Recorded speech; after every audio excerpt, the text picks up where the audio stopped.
Ladies and gentlemen, if I could have your attention. It is now time for us to share one of the greatest moments in USSSA. To be nominated, elected, and then inducted into the USSSA Hall of Fame is the ultimate honor that can be bestowed on any player, coach, umpire, director, sponsor, or participant in the USSSA program. The first USSSA Hall of Fame induction ceremony was conducted at the national meeting 30 years ago in 1979 in New Orleans, Louisiana. As of this date, 140 individuals have received this distinguished honor.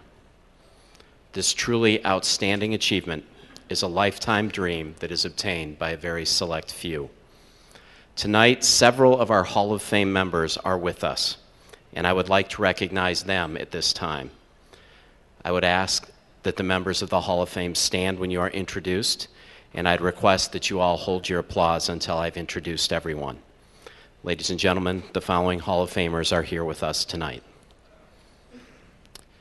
Gary Wallach, Ron Whittleton, Rick Robertson, Don DiDonatis, John McKinley, Wayne Reinhardt, Danny Brown, Charlie LaRoche, Robert Boudreau, Jim Swint, Brenda Paulson, Mary Hoff, Ron Neely, Tom Turley, Dwight Gehring, Rick Fortuna, Tammy Totland, Mark Linneman, Brett Helmer, Jeff Wallace, Denny Helmig, Kevin Nagley, Jason Kendrick, and Dick Calvo.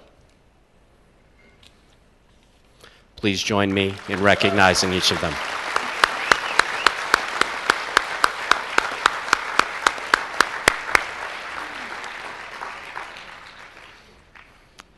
And tonight, 10 individuals will join this very special group. During tonight's ceremony, each inductee will be presented with a certificate of induction, a Hall of Fame bat that has been provided by Worth Sports, and Mr. Denny Helmig of Worth Sports is here to present those. And Don DiDonatis will be presenting each of the inductees with their Hall of Fame ring.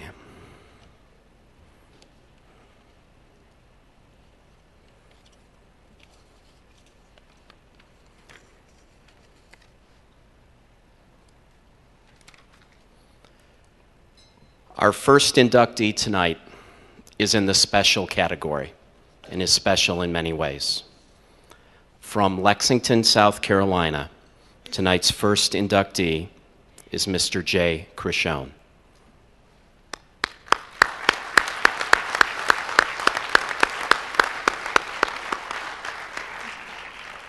At this time, I would ask that you turn your attention to the large video screens behind me.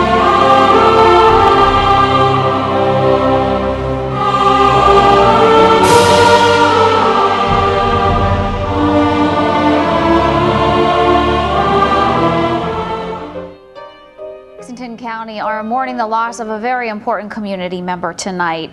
Jay Crishone, who's responsible for making the county a national venue for recreation events, died on Wednesday night after a long battle that he had with cancer. News 19's Michael Benning talked with those who say that the community has definitely lost a great one.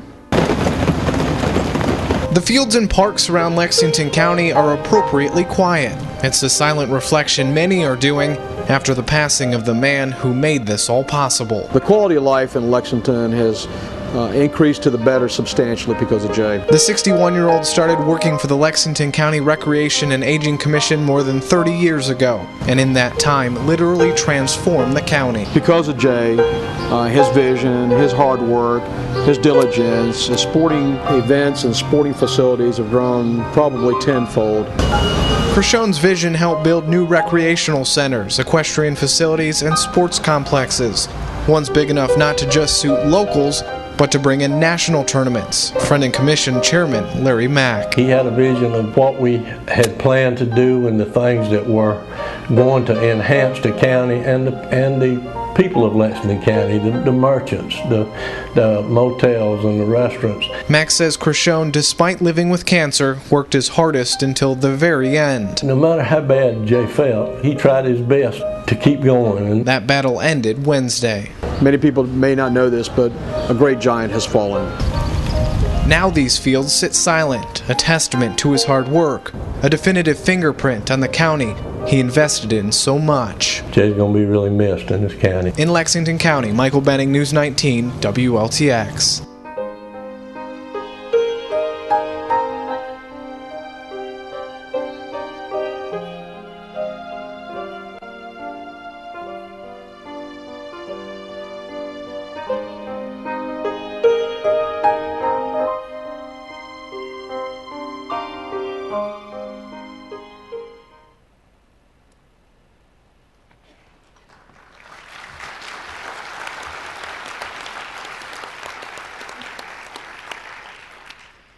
Now here with us tonight to share some memories of Jay is his close friend, Wayne Bubba Reinhardt.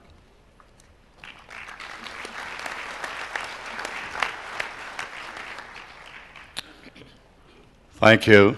It is a pleasure for me to be here tonight. As a fellow Hall of Famer, I want to welcome our 2009 class, which I've been around a long time, and this is one of the best classes I've seen put together. But Jay, as he said, Jay was a brother to me.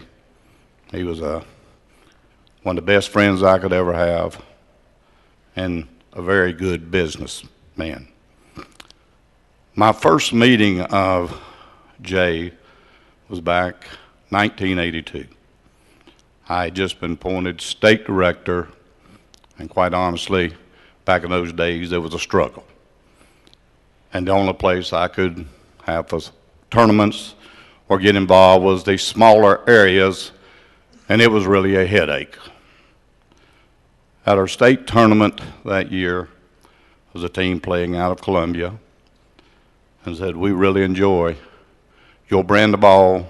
You need to get some events and get around Columbia. I said, love to, but everything is the big boys, the SA, and I just can't get my foot in the door. He said, well, I happen to know, play golf every now and then with assistant director, and maybe I can get you an appointment. Well, about October, he called me and says, Jay Crishone, assistant director, has agreed to talk with you. That Lexington County has got some big plans in the next couple of years for a complex, and they want to get affiliated with an association that they can go forward with. Well, I didn't know Jay, so I went over that afternoon, had a meeting with him, walked in, and I guess you might say it was like two pit bulls going head to head against each other. Jay's first remark to me was, another softball association, USSSA, never heard of it. I said, well, I've just moved to South Carolina and I've never heard of Lexington County. And that's kind of the way that we talked. But Jay wanted to know about the association, and I BS'd my way through it. Then I asked Jay all about Lexington County, and Jay done a good BS job.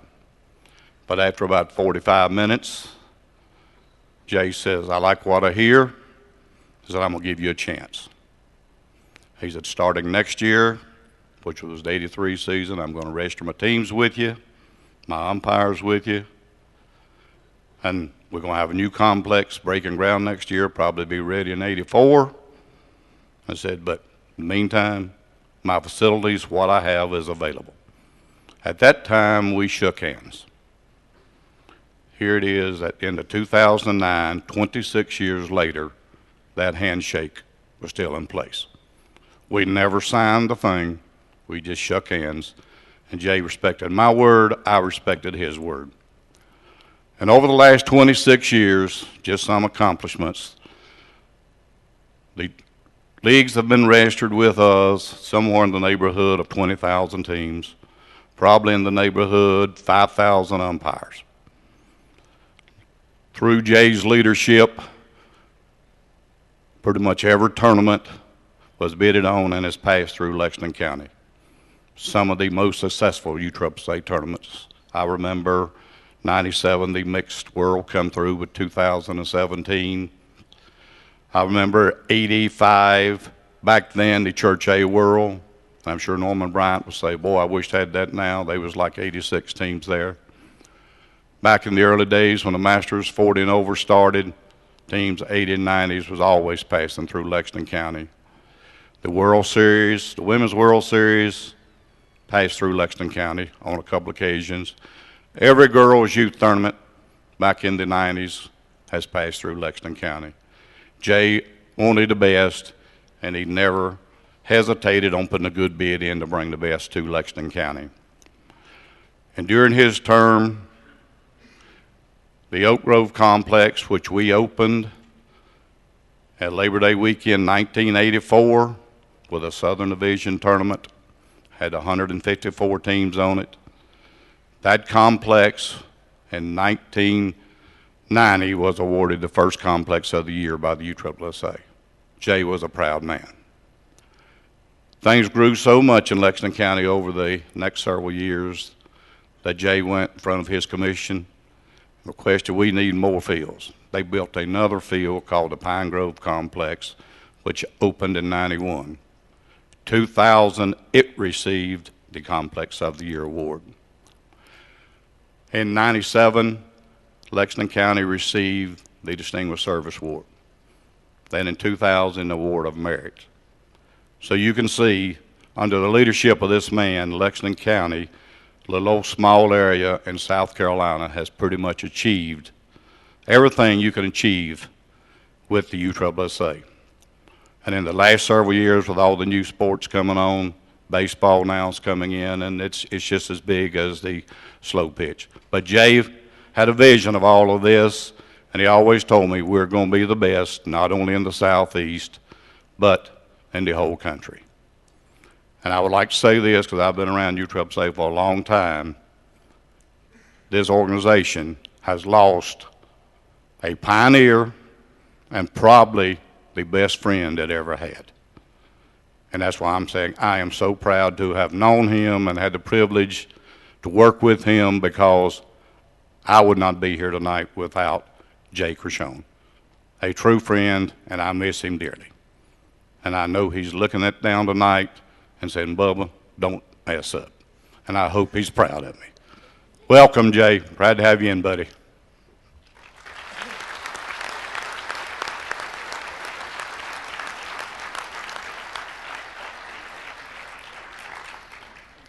Thank you, Bubba. That was beautiful. And now to accept the award on Jay's behalf, his friend and the chairman of the board of the Lexington County Recreation and Aging Commission, Mr. Larry Mack.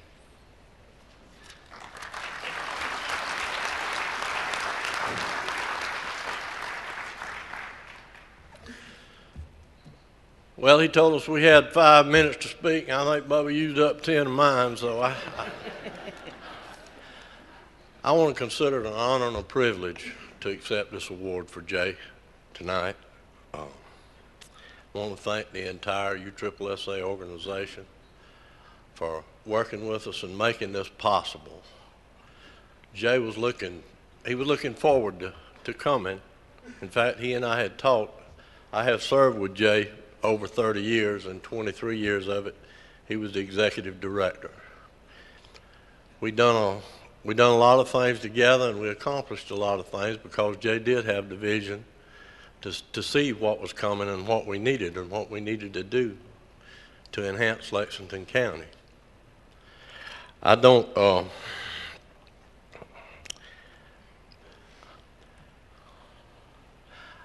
know he told me before he passed away. He said, Mac, he said, I'm going to retire in December. He said, and this will probably be our last convention that we get to go together. And I want us to go and have a good time, because he was looking forward to this induction. And I know, as Bubba said, Jay is looking down now, smiling, because this was an honor and a privilege that he was looking forward to. And I do thank y'all for this tonight, and thank you for everything that USSSA has done for us and done for Jay over the years. Thank you.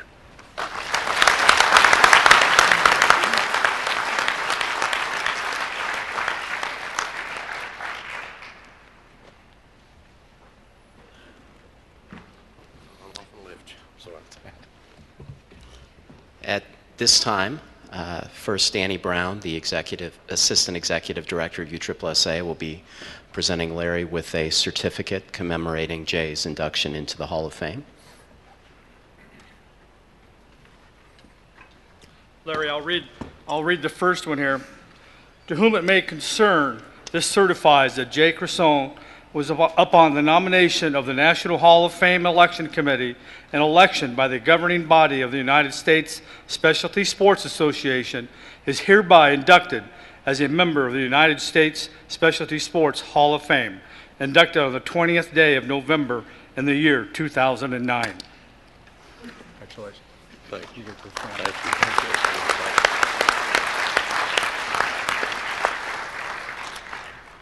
And now presenting Larry with the bat is Denny Helmig from Worth Sports. And presenting Larry with Jay's ring, honoring his induction into the Hall of Fame, will be the Chairman and Chief Executive Officer, Don DiDonatis. We're not going to take too much time and do this every time, but this is special because Jay was a special man. To this association, you couldn't believe what he did for us back in the days when the association was struggling. Lexington County stepped up. They handled things in a professional way. They worked with us in every which way they could. And if it wasn't for Lexington, we probably would have struggled a lot of times in the slow pitch game. So, Larry, my pleasure to give you this ring for Jay Crisson.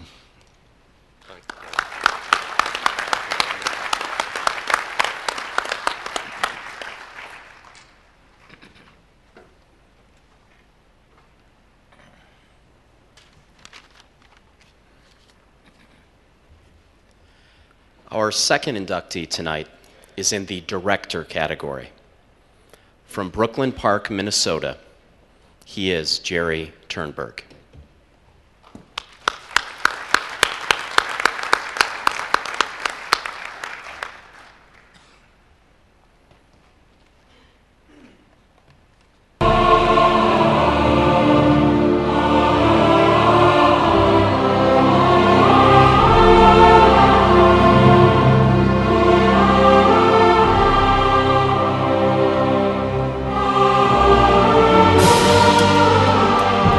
When I first started playing, all of a sudden I said, well, what are these guys doing with red umpire shirts on? And I found out it's this new organization, and went to a world tournament in Tullahoma, Tennessee, and I was hooked. This is something that I do for a living, you know, that I spend a whole lot of time on, and that is very, very important to me, and I'm honored that my peers think that I am deserving of this honor. You know, I've watched the men's major for many, many, many years. I enjoy now going down below and watching the men's C teams, men's D and E teams, all the women's teams, women's A, B, C, and D. I've got 30-some teams from Minnesota down here this weekend, and my goal is to watch them all play. I'm very proud of the fact that we've registered over 6,400 teams in the state of Minnesota. I feel that we run one of the finest programs in the country. I take great pride in that. We just strive to be #1. I truly have been blessed. I've got a wonderful wife, 2 great daughters, and they've been supportive all through the years, and finally have 2 sons now because both my daughters are married. So hey, it's life is really, really good.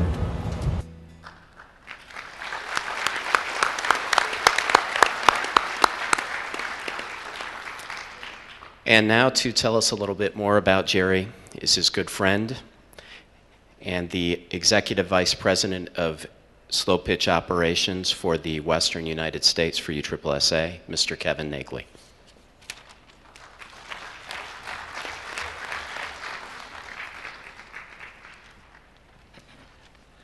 Thank you, sir. First of all, let me go ahead and give those to Jerry. He's been waiting for like 6 hours for those.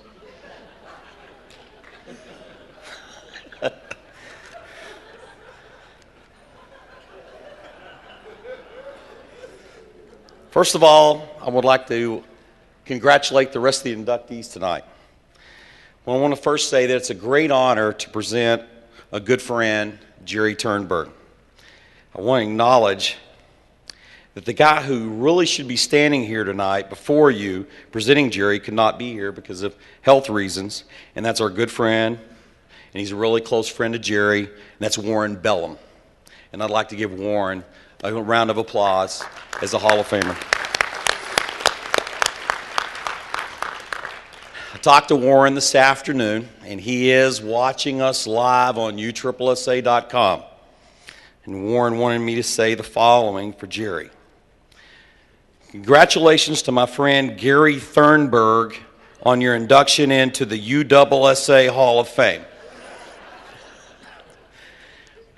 Warren wanted to pass on that Jerry's friendship and that his leadership goes beyond the norm. His leadership in the Central Division has been extraordinary. He was given one of the smallest divisions in our program. Jerry's excelled in building a team of state directors who are not only motivated, but have become very close-knit and become very good friends. And that's because of Jerry's leadership. The Central Division has exceeded all goals that USSSA has put before them. Jerry, in my opinion, is the greatest state director in this association's history. Given the size and the population of Minnesota, no state has ever accomplished what Minnesota has. In fact, if it weren't for Minnesota, we probably wouldn't even have a women's A program. Jerry is a very dedicated director. He works hard on improving our association, but he also plays hard. Jerry has a rule: play hard, play often, but you have to be at the meeting the next morning. Jerry has never missed a meeting physically, but he's always there. Now, we've talked about Jerry Turnberg, our great friend and our great director, but tonight I think it's only appropriate that we talk about Jerry Turnberg, the athlete. He has scampered across the frozen tundras of Minnesota, the dirt infields of Minnesota, and the sliding glass doors of Florida.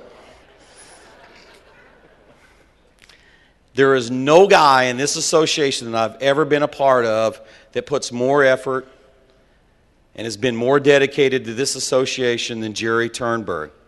And I stand by what I say. I really would challenge that we ever had a state director in the history of this association that has done a better job than Jerry Turnberg. Ladies and gentlemen, I present to you our good friend, Jerry Turnberg.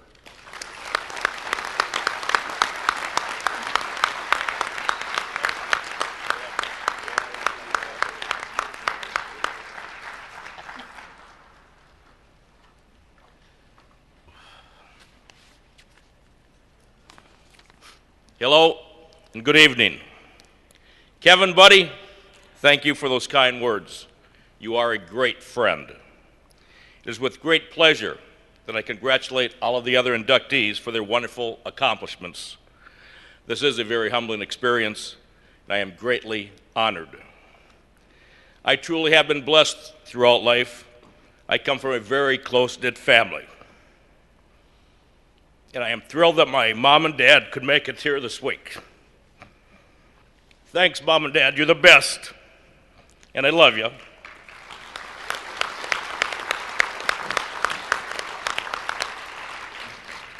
Come on, wake up here. My brother Gary and sister Carol took time off from their families and busy schedules to be here tonight. Thank you. It means the world to me. The good Lord blessed Judy and I with two beautiful daughters. After waiting 32 years, we finally have two wonderful sons. We couldn't be more proud of all four of them. Jillian, our youngest, and her husband Eric are here tonight. Thank you, and Dad loves you guys.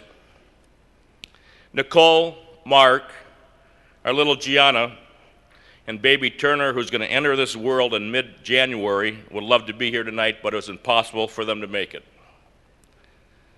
Our family is so important to Judy and I. Speaking of Judy, She truly is a saint. She has put up with me for over 33 years. You mean the world to me, sweetheart, and I love you so very, very much. And thank God the girls take after their mother when it comes to looks. It is great to have members of our Minnesota USSSA family here, as well as other very, very close friends. Thank you all for being here this week. I want to recognize our entire national headquarters staff for all the work you do. It's greatly appreciated. Thank you. Many thanks go to both Al Ramsey and Don DiDonatis for giving me the opportunity to serve on numerous committees and boards throughout the years, and for allowing me to work with some of the most outstanding state and area directors in this association, those from the Central and Great Lakes divisions. What do I cherish most about UTRIP? It's the people. It is each one of you. It is the wonderful friendships I enjoy with outstanding individuals from all over this country. Thank you. There's a group of us who, after a long day of meetings, we like to play Denny Crane and Alan Shore. We like to have a few drinks, smoke a few cigars, and solve the world's problems. I would like to toast them now. They're also the real athletes of our association. Let's have one. Thanks again for this most wonderful honor and a beautiful evening. God bless. Thank you. Thank you.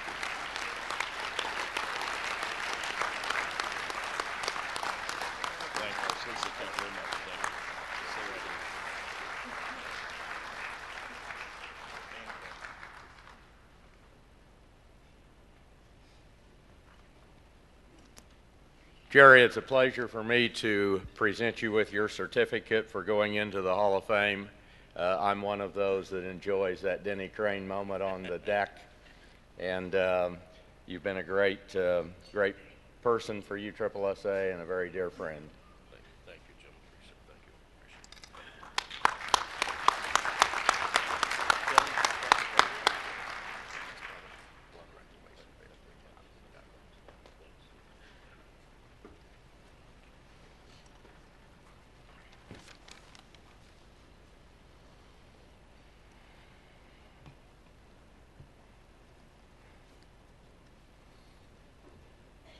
Our third inductee tonight is in the manager category.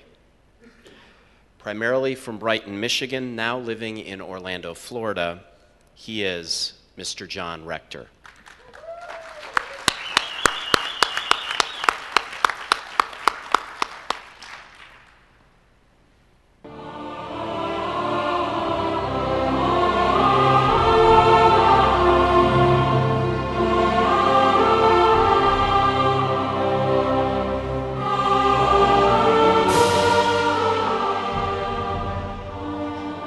Well, I've been probably coaching in USSSA softball now for almost 30 years. When I first met Donnie in the middle of the 80s or right around the early 80s. And I've seen what he has done for softball and how it's grown. And I've been fortunate enough to have won probably more than my share. And all the friends that I've made along the way and all the relationships. And that all starts with Don, because he was the first person I ever met as a state director in Michigan that got me going and kind of taught me and helped me along the way. It's kind of an easy job being with Rismondo. There's not a lot to do. And Travis makes it very easy. You have pretty much the best players. He runs it very well. It's very organized. We basically have everything we want. So being the manager of Rismondo is not a very hard thing to do. You basically get them out there and stay out of the way, and pretty much you'll come out with a good result. And that's kind of how I run the team. The friendships that I've made and the competitiveness, and I mean, I've basically traveled the whole United States because of softball. I've been places I probably would have never been and seen. You know, it's been a lot of fun. I got to be honest with you, it's been a whole lot of fun.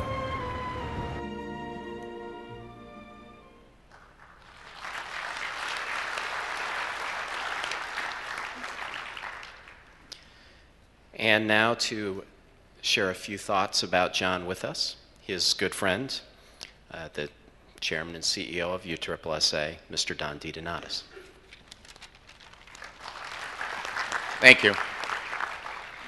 First of all, I'd like to congratulate each inductee tonight on your election and welcome you to the USSSA Hall of Fame. I also have this great honor of speaking on behalf of our newest member, John Rector. Manager of the Rismondo Worth Softball Club, John is accompanied tonight by his lovely daughter, Jessica. Let's give Jessica a little hand for coming here. If I could describe John in one word, it would be he's a winner. John entered the game in 1984 and quickly made his presence known as always affiliating himself with great sponsors and players. John started his career in the men's Class C program with a team called Master Plumbers. Having the best team in the state, John got the itch and started traveling throughout the divisions and immediately started capturing divisional titles and immediately world championships, multiple world championships, starting in the men's Class B to the A, before hooking up with Belcourt, and then finally with Rismondo Worth, where he is today. Just prior to John going to Belcourt, Woody called me and said, "Hey, what do you know about this guy Rector?" I said, "All I can tell you is that I've watched him for 25 years, and he's as good as anybody when it comes time to coaching on the field. He works hard, he has strategy, and he runs a good class program." Woody gave John the job. After 2 productive years, he moved to the Rismondo Worth, where he has captured 2 men's major world championships and 3 consecutive conference championships. He led his team to a record-breaking 60-3 in 2007, followed by a 72-10 in 2008 and a 63-8. That's an amazing 195 wins and 21 losses, a over 90% winning. And with the rules and the home run restrictions today, this is truly a remarkable accomplishment. His commitment and dedication to the sport is unmatched, and it speaks for itself. He approaches the game in a professional, nonsense manner. His expectations are high, and he insists on nothing less than 100% from each member of his team. So without further ado, I'd like to present the newest member to the USSSA Hall of Fame, John Rector.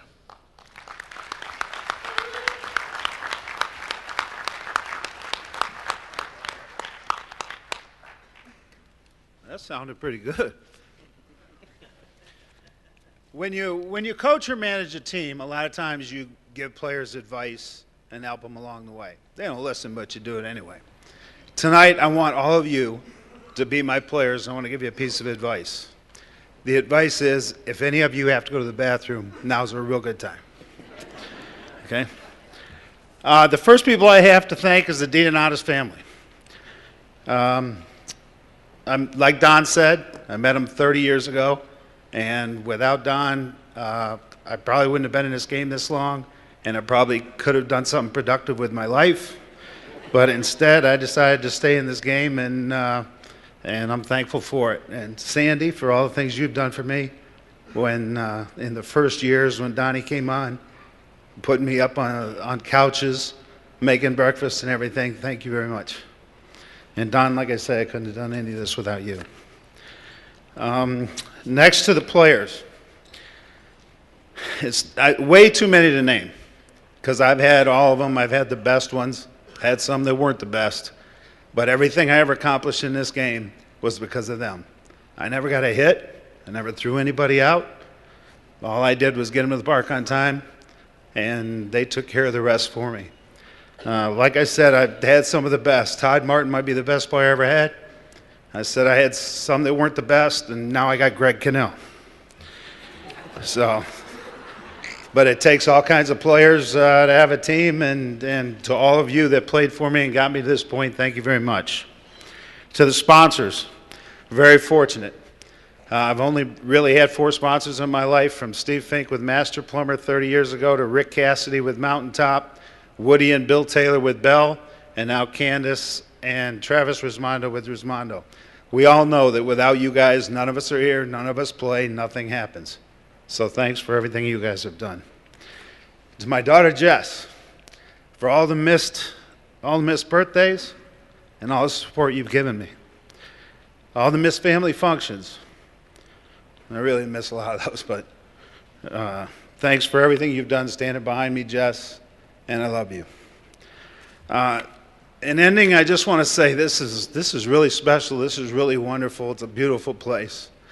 But if there's anywhere else I'd rather be in a dugout somewhere in this country playing USSSA softball with Donnie and Vince on my side. Thank you.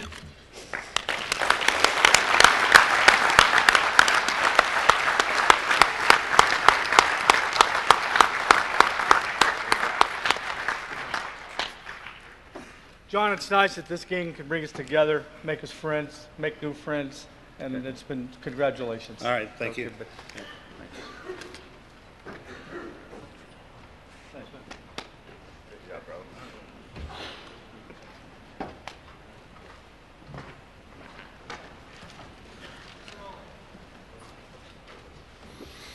Congratulations, John. It is now my pleasure to reintroduce Mr. Don D. Donatus for the presentation of the 2009 USSSA Award of Merit. Thank you. This award may be presented to any person, business, corporation, sponsor that has given a minimum of 5 years of continuous and outstanding support to the USSSA program. This year I've chosen 2 people to receive this award. One of them's not here. The first one, it's kind of, both of them have the same kind of background here. This first one is 31 years of service to this association. Never had any titles. Wasn't a state director. Wasn't a vice president. All he did is worked hard and promote the game and bleed red. Ran a park in his state for a while. I know assisted his state director many, many different ways. He's taken over a pretty hard job of taking over for Jim McCarron, doing all the stats down at the Men's Major World Series. And he does it with professionalism, without a flaw. We now have brought this man down for 3 different events throughout the year, to the Hall of Fame Classic Tournament, to the conference championships. He heads up a crew that comes down, does the announcing, and he does all the stat programs, all the tournament information. And you just walk away and never have to look back because everything is done professionally, like I said. First recipient of the Award of Merit from Loves Park, Illinois, Ken Franzine.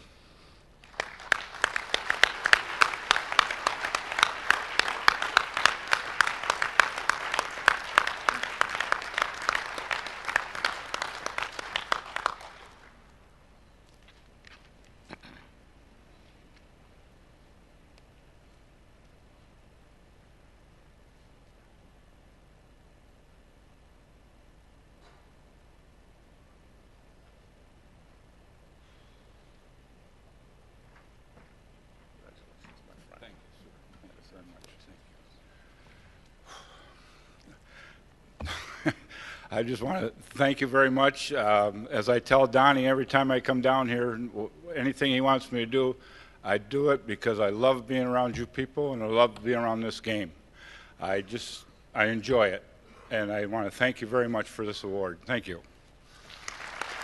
Again, appreciate it. The second recipient, as you heard his name here prior, he's a great director in that fine state of Minnesota. He works, I know, endlessly hours for Jerry and runs probably one of the finest tournaments in the country. He's built it to being nationwide, the Dudley Classic. And I hope he's watching here because he's a special friend. Again, we bring him down and he covers several events for us throughout the year. Again, a professional, he does the job. He's got the guys that dots the I's, the T's, crosses everything, and it's just a great job. Good man. Warren Bellum. Warren's not here, but I need to give him this tonight so that he can see this, and then I want to take care of him when he comes down. I'm not going to give him the award tonight so that we can do this at national headquarters. But let's give a great hand for Warren Bellum.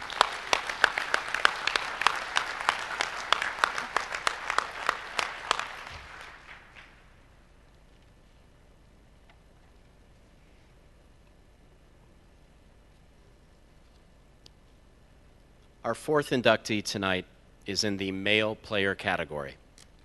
Originally from San Jose, California, now living in Naples, Florida, he is Mr. Andy Purcell.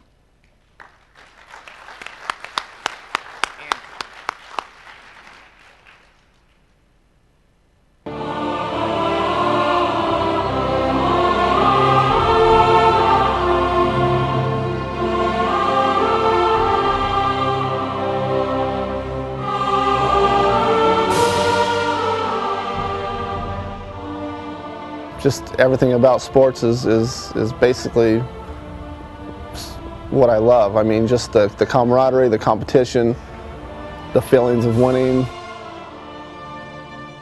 Actually, it was probably around 1990. I was still playing baseball, and some friends' brothers were playing softball on it and needed a couple players and asked me to come play, and I played a little bit then and just loved it from the get-go. It's just the best feeling ever. I mean, other than winning, knowing that you can do everything you're doing to help the team win, and whether it means if you're pitching and you make a guy miss-hit it or whatever the case is, it's just it's a great feeling because you know you're helping your team accomplish something that their goal is to win the game. Looking back over the 17 years of softball that I've played, all been USSSA softball. I'd have to say winning the Major World Series 6 times is probably my most memorable thing of all. I mean, I've won the Dudley, the Smokies, but there's nothing in the world like winning the USSSA Major World Series. Well, there's nothing like it. I mean, you got 12, 13 guys that have one goal. For that one weekend, each weekend we play, there's one goal, and that is to win that tournament.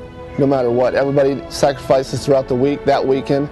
They give up everything for that one weekend to win the tournament. And I'm surrounded by guys that are just not only off the field, they're the best people in the world, but on the field, they're the best players in the world. And it's just, you can't explain how fun that makes it to show up each weekend to play a tournament with guys like that. I don't know what I would do without USSSA softball. I mean, it's been, for 17 years I've played this game, and it's been just the best experience ever.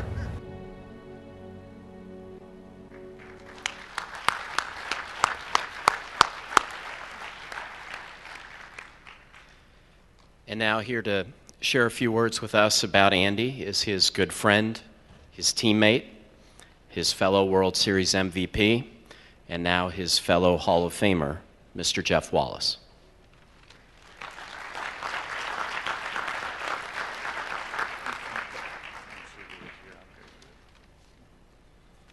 Thank you.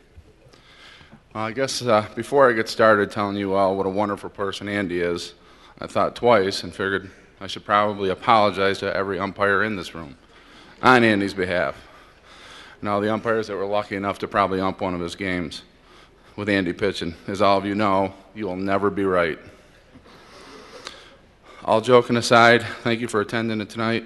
I hope you guys are having a nice evening. I want to offer my sincere congratulations to all of the 2009 inductees and all their great achievements in achieving such a wonderful honor. As many of you know, I have the great game of softball to thank for meeting Andy, who has become one of my best friends.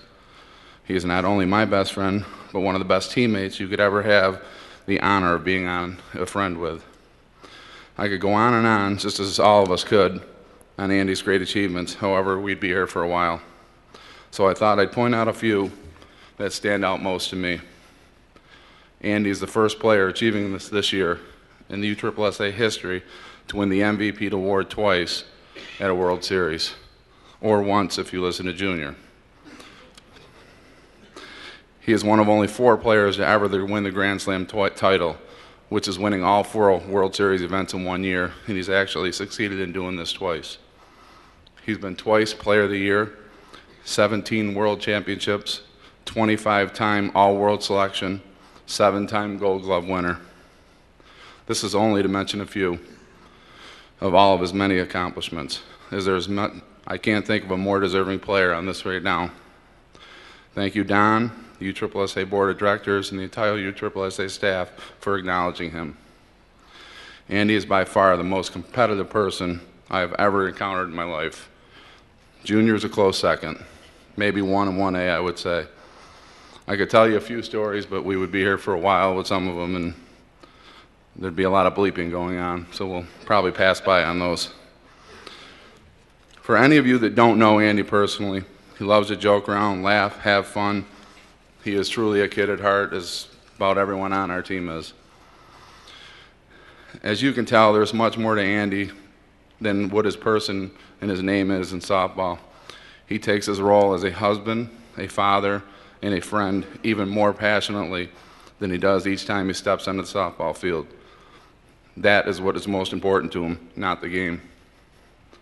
Andy, I'm sure your father is looking down on you with a smile on his face, seeing not only what you've accomplished in softball, but the husband and father you've become to Nikki and Brianna. No matter where our roads lead us in the future, you can be assured that our team, who's all here for you tonight, will always be here for you for the rest of your life. So, as Letterman has a top 10 every once in a while, I decided to do a top 5 for Andy. This is a Q&A question, and if you know the answers, you can yell them out. Number of times the umpire was right and Andy was wrong. Anyone know that one? Never. There you go. Number of times Andy has thrown a ball and not a strike. That's never. The number of times the F-bomb gets dropped. That's way too many to count. The number of times Andy has ever given up on his team, on the field, or ever winning. That's not even an option. Question, being able to call Andy a teammate, a true champion, and more importantly, a true friend. Answer, priceless. So I'd like to thank all of you for coming out tonight. I am proud to introduce you not only the next USSSA Hall of Fame inductee, but also my best friend, Andy Purcell.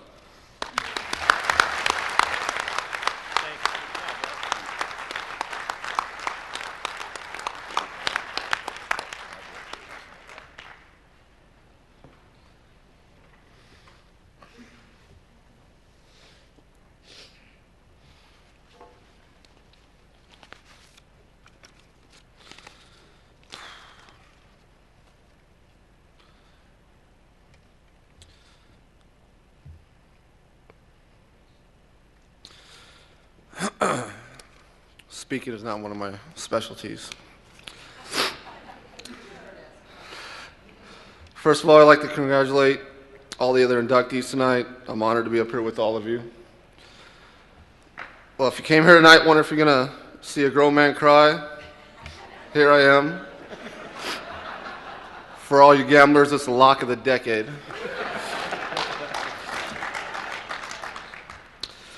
I'd like to thank USSSA for this honor. The reason USSSA is where it is today is because of this guy right here, Don DeDonatis. You'd be hard-pressed to find a better man than him, and I want to thank you for everything you have done, not only for me, but for everyone in this room tonight.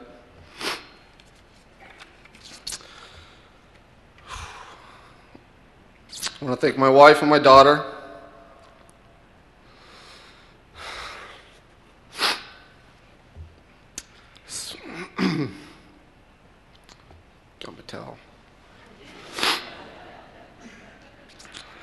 Spent a lot of time away from home playing this game, and without their support, it'd be impossible to do. Believe it or not, sometimes I can be a little difficult, so for my wife to put up with me for 21 years, if there's a Hall of Fame for wives, she probably belongs in it. To her, I want to say thank you and I love you.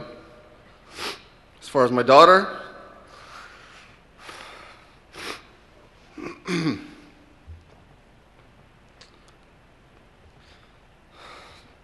you're the best thing that ever happened to me.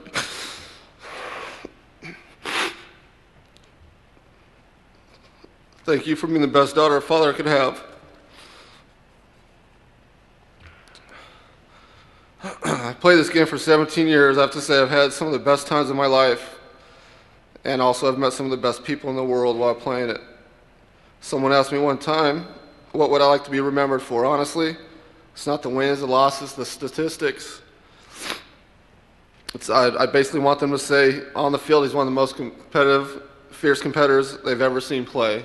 And off the field, he's a good person with a good heart who would do anything for his friends and family. Been lucky to play for some great sponsors. Without these generous people, I would not be up here right now. Jeff Doricott started me with Sunnyvale Valve. Thank you for taking me all over the country, playing the best of the best every weekend, moving up in levels. Without you, I would have never been seen to move up. Travis, Rismondo, Frank, and Cheryl Webb. You guys done so much for me and my family, I can't thank you enough. The only way I could repay you was to give everything I had while playing this game. And hopefully you understand that I did give everything I had while I wore your name on my chest. And thank you very much for everything you've ever done. I want to thank all my past and present teammates and competitors. I want you to know it's been an absolute pleasure playing with and against you. For my competitors, we had some great battles, verbally and physically, on the field.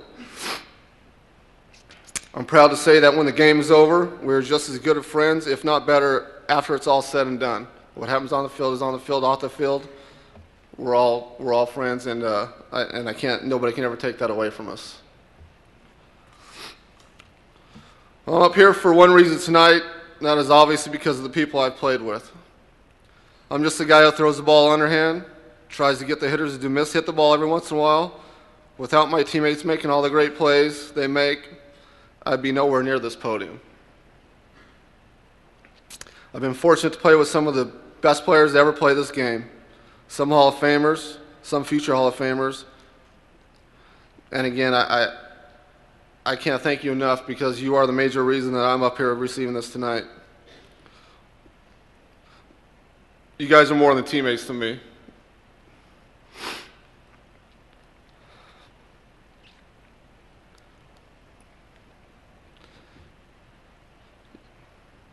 You guys are, you're my family away from family. And that's the best thing I could ever ask for. Thank you guys. I got one more thing, I'm sorry. I can't end this night without, this is gonna be tough. One last thing.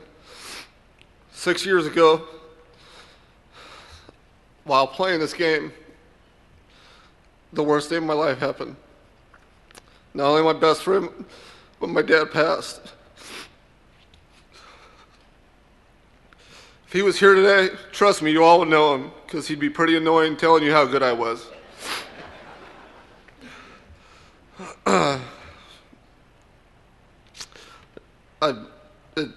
I just can't say enough how much I miss him. He was my hero, and he always will be my hero.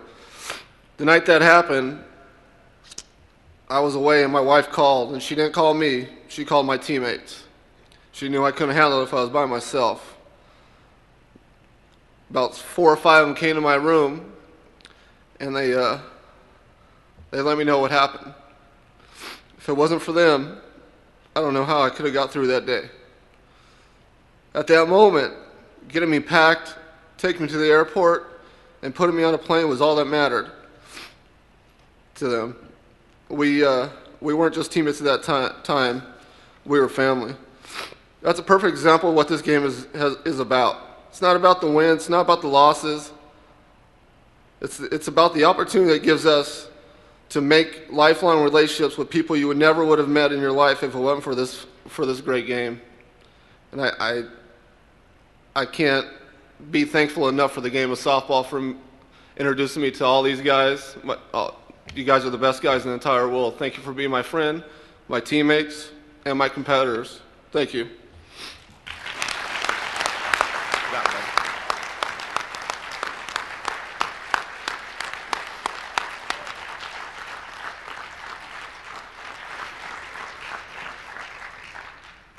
Andy, I've watched you play for a long time, and that fierce competitiveness, I really didn't know what you were like. The person who was up here tonight is really the person that I've got to know the last 2 or 3 years, and I've really enjoyed getting to be a friend of yours.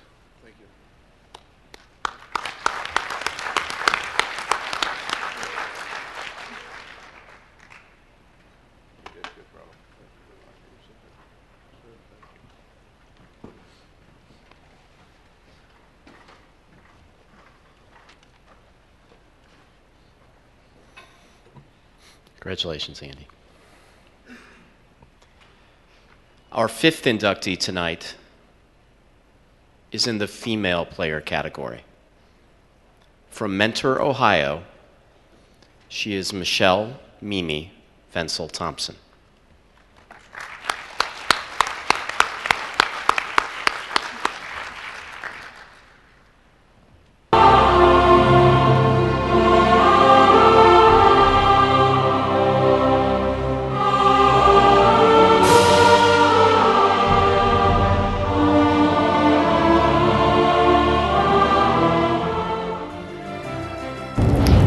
The USSSA for the first time, the most exciting thing I think it was just playing at that higher level and seeing the girls how phenomenal they were, and that I could actually play up at that level with them.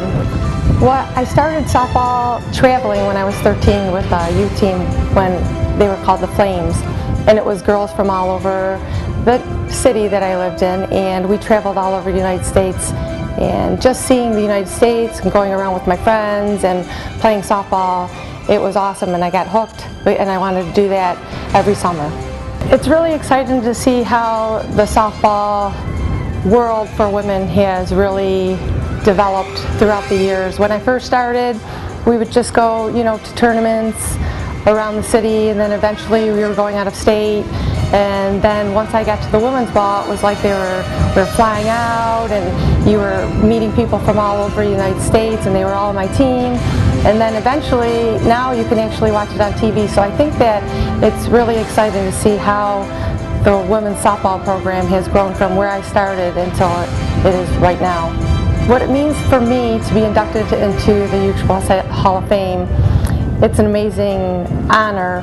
And just to think of the women that have been inducted before me and what great players they were, for me to be categorized as the same level and the same type of player as them is just amazing. I can't even tell you what an honor it is to be inducted, to be with those women that just amazed me while I was watching them play.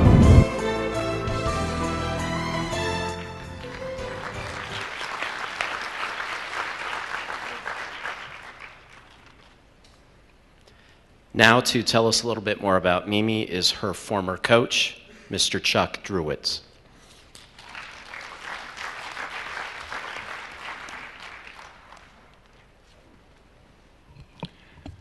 Me and Mimi were just speaking before dinner today about how much easier it is to stand on a ball field in front of 5,000 people. I'm sure Andy would agree with this, and play in front of 5,000, 6,000, 8,000 people and compete and never have any jitters or any nervousness. And then she said, "Are you nervous?" I said, "No."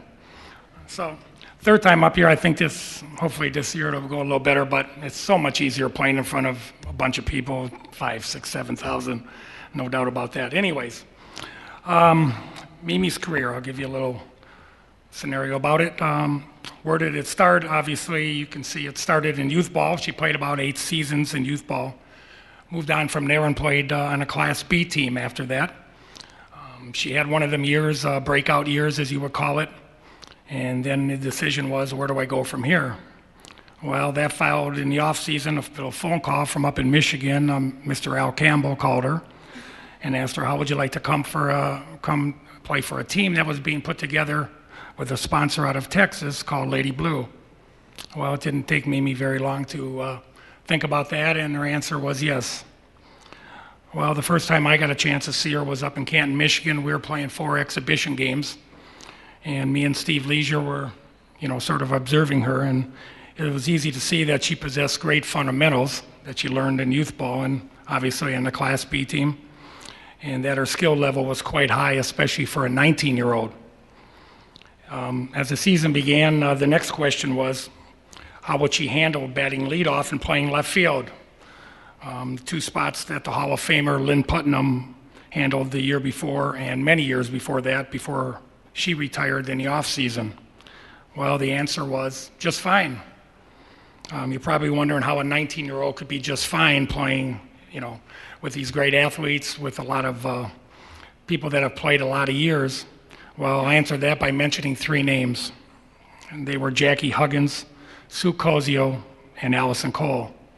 You see, Jackie Huggins was around, I think she played maybe about 14 years prior to Mimi coming, and she roomed with her for 3 seasons. Sue Cozio traveled from Cleveland with Mimi on every trip, and Allison Cole played alongside her in the outfield and batted next to her in the lineup. Mimi was like a sponge. She always wanted to know the why and the how of softball. These 3 players answered those questions week in and week out, and then they taught her the knowledge that she needed to know to take her game to the next level. As the seasons went by, Mimi became a very confident player. Her love for the game and her desire to be the best player she could possibly be showed every weekend she stepped on that playing field. Pete Sampras once was asked, how do you measure how good a player really is? His answer, not by that player telling you how good they are, like T.O., Iverson, players like that, but anyways, by their colleagues and peers, always talking about them, their ability every week in and week out. Ladies and gentlemen, I am honored that I am the one telling you that this is definitely one of the finest and classiest players to ever play the game of softball. Please welcome your next inductee, Mimi Wenzel-Thompson.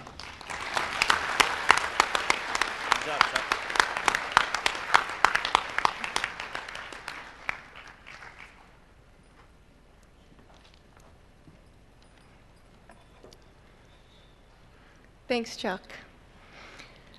I love the game of softball.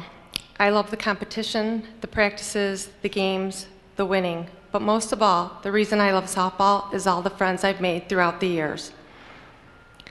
I got to live a life that most people can only dream about.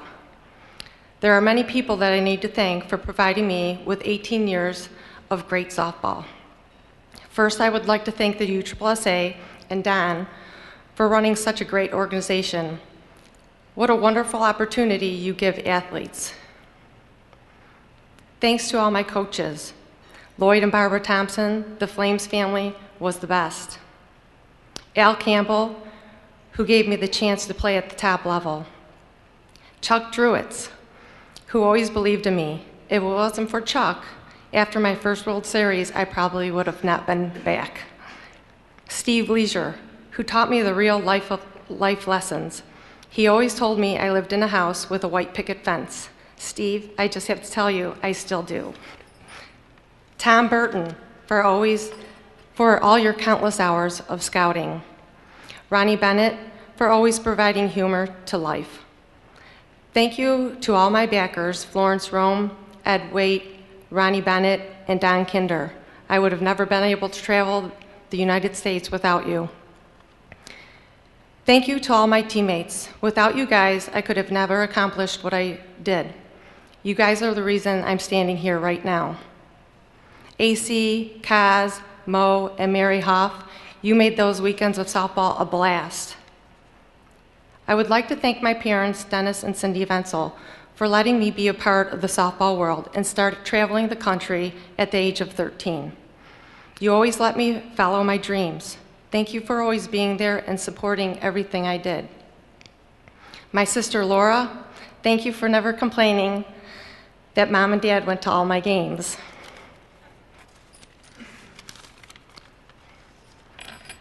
Lastly, I would like to thank my husband, Steve. Softball has been a big part of our lives. As some of you guys know, Steve was my coach. Yes, I'm one of those girls that married her coach. Steve even proposed to me on a softball field. I just want to thank you for all those countless hours of practice that made me be the best player that I could be. I also want to thank you for giving me the best kids a mom could ever ask for. Tyler and Reagan, thank you for being Mom's biggest fans. I want to congratulate all the inductees tonight. It is a great honor to go into the Hall of Fame with you. Thank you.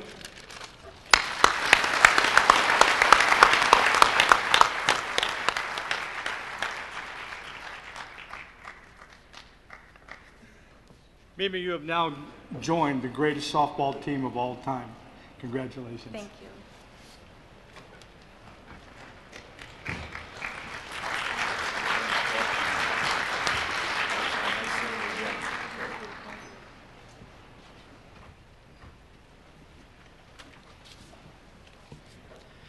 Congratulations, Mimi.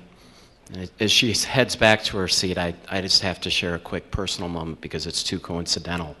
As you may have seen while the video was running, back when Mimi was still a young player in 1993, when she was a member of Lady Blue, they won the World Series, and that happened to be held at Forest Hills Diamonds in Rockford, Illinois, where Ken Franzine, who was just up here a little bit ago receiving an award, ran the complex, and where I was a very young kid who worked at the Diamonds and for the first time ever announced a World Series. And Mimi was the leadoff hitter, I believe, for Lady Blue. And she came up, and I was all excited about being an announcer, and I said, "And now batting, Mimi Venkel." And all of her teammates turned around and yelled at me how to pronounce her name. So I just need to point out that tonight I pronounced it correctly, and Ken is here as my witness. So. Okay, back to the matter at hand. Our sixth inductee tonight is in the manager category.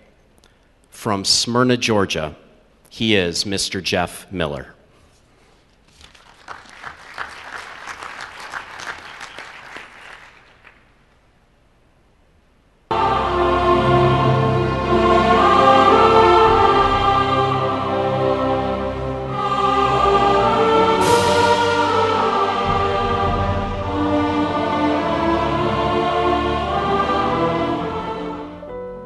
You know, I umpired USSSA when I first came in.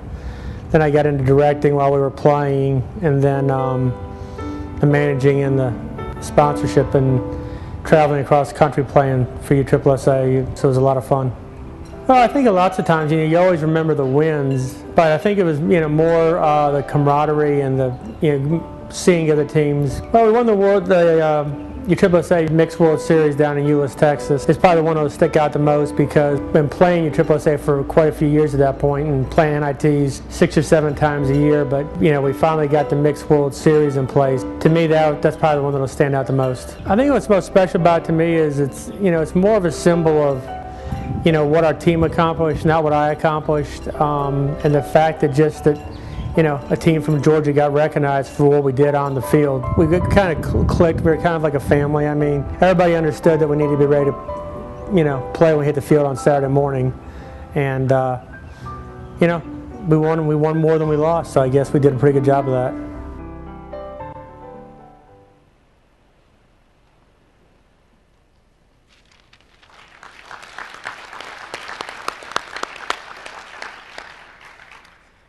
And now to share some information with us and tell us a little bit more about Jeff is his good friend, Mr. Richard Sanders.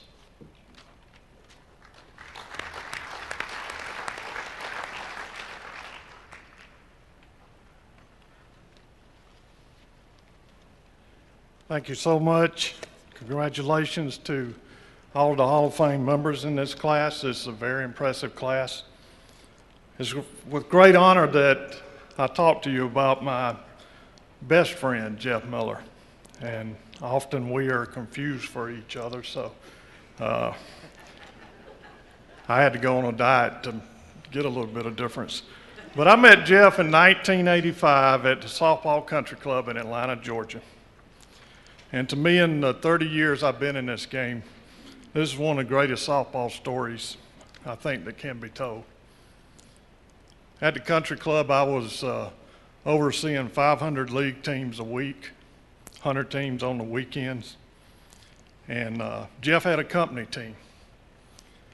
And one of the duties of my directors and umpires was if somebody was outclassed, they needed to come tell me. They wanted me to come down and see this company team called Hardnett Pontiac. I went down to the field. Jeff was pitching. I couldn't tell if he was doing a Karate Kid thing or bowling. An ex-girlfriend of mine from high school was catching. I saw a line drive go past the third base female that was there. She never saw it. And they said, you got to do something with this team. So I talked to Jeff the next day in the office. I talked to my directors, and they said, well, here's part of the good news. He's got 4 more teams in the league. Fortunately, they were men's teams. But his co-ed team that first year, we had 9-game seasons. His team went 1-26. And the only win was by the first place team that forfeited because they didn't want to hurt them. The next year when we started thinking about the new season and all, Jeff came to my office. By then, I knew who Jeff was because he was a 5-team paying customer. And he said, I want to start doing tournament play. And I said, oh boy. But I told him, I said, you're going to need to pick up some players. I said, you know, you don't have a tournament type team. And he did pick up a couple good ball players, and he started playing some tournaments. A couple years later, he came to me and he said, we want to step up and try to go to a world. He still wasn't there, but he had picked up 3 or 4 more ball players that weren't going to embarrass him. And I said, well, there's this other organization that's got this world tournament over in Mobile. They're doing a little format that if you lose 2 games, you go into rec division and you have a chance to get a title there. We lost his 2 games, and he went over and he won the rec division for his first world title. Along this time in the mid-'80s to late '80s, I had a men's A team called Action Awards. And nothing against the A in the major, but I got tired of babysitting them. So I went to Jeff and I said, here are some of my guys that love to play co-ed in the fall, and I've got a good sponsor. Let's go talk to him. Well, the short of it all, from 1990 to 1999, Action Awards co-ed team won 11 world titles within the 4 major associations. 4 of those were USSSA, and they also won over 30 NITs in the USSSA program. But the thing about this team wasn't all about the tournaments they won, the world titles they won. It was during their travels, they would go to Seattle, leave Seattle, go to Portland, leave Portland, go to Colorado. And all along every stop, they spent time at the children's homes, hospitals. And they took time to work with the community within the place that they were playing. But I want to tell you a quick little story of how serious Jeff was about his softball team. And this is a true story. Co-ed mixed is in the fall. And they wanted to play some tournaments to stay sharp, get better. And he came to me one day and said, we want to play against the men. I said, I don't know if we can play against the men. There was 8 teams in it, including the men's USSSA C state champions. And I asked them, and they said, no problem. We'll play them. I said, Jeff, you're going to have to play with a 12-inch ball, and let me get it clear with the insurance and everything. Well, they lost their first game. Second game, we had to deal with the girl at first base, wouldn't take her earrings out. But in the end, they double-dipped the men's C state champions and won that tournament. That's how good his team was. But over the years, when you think about co-ed and you think about mixed in the USSSA program, there's 3 names that always come up: Jeff Miller, Jim Allen, and Rick Lyle. All of those together for years co-directed the Mixed Worlds in Disney and some other sites. And currently today, Jeff is directing the East and the West Mixed Worlds for USSSA. Jeff was actually nominated for this honor by Jim Allen out of New Hampshire. Jim could not be here, so I'm the fill-in. But he wanted me to read this letter on his behalf. It was 2 years ago, while working with Jeff at the Mixed World in Disney, when I realized that after 23 years as a director with New Hampshire, Jeff and I had quite the history with the association, and he had quite the history with coaching and directing. While helping Jeff co-direct the Mixed World for 5 years at Disney, it became apparent that Mr. Miller had deserved a place in the Hall of Fame just from the conversations we had the time he had served, and all he had done for USSSA. I felt your time had come, Jeff. I knew with my time growing short in USSSA, it was time to contact headquarters and get the paperwork rolling. Considering what all you have done over the years, the complexes you ran, the world events you hosted, and mixed championships you coached, it's enough to make any director retire after only a few years. From the first time I met him in 1995 in Arizona at the Mixed Worlds, as a player on the field through 2007, Jeff and I had become real close in terms of friendship and understanding when it came to co-ed and USSSA. Today, our friendship remains as strong as one brother to another. Together with the late Rick Lyle, we three would co-direct mixed world events, chair the mixed committee, request changes, and argue our points till we were blue in the face with other directors. When the conventions would end, he and I would talk about it for the rest of the year, leading up to the next mixed world event or convention, never losing sight on what it was we were trying to accomplish.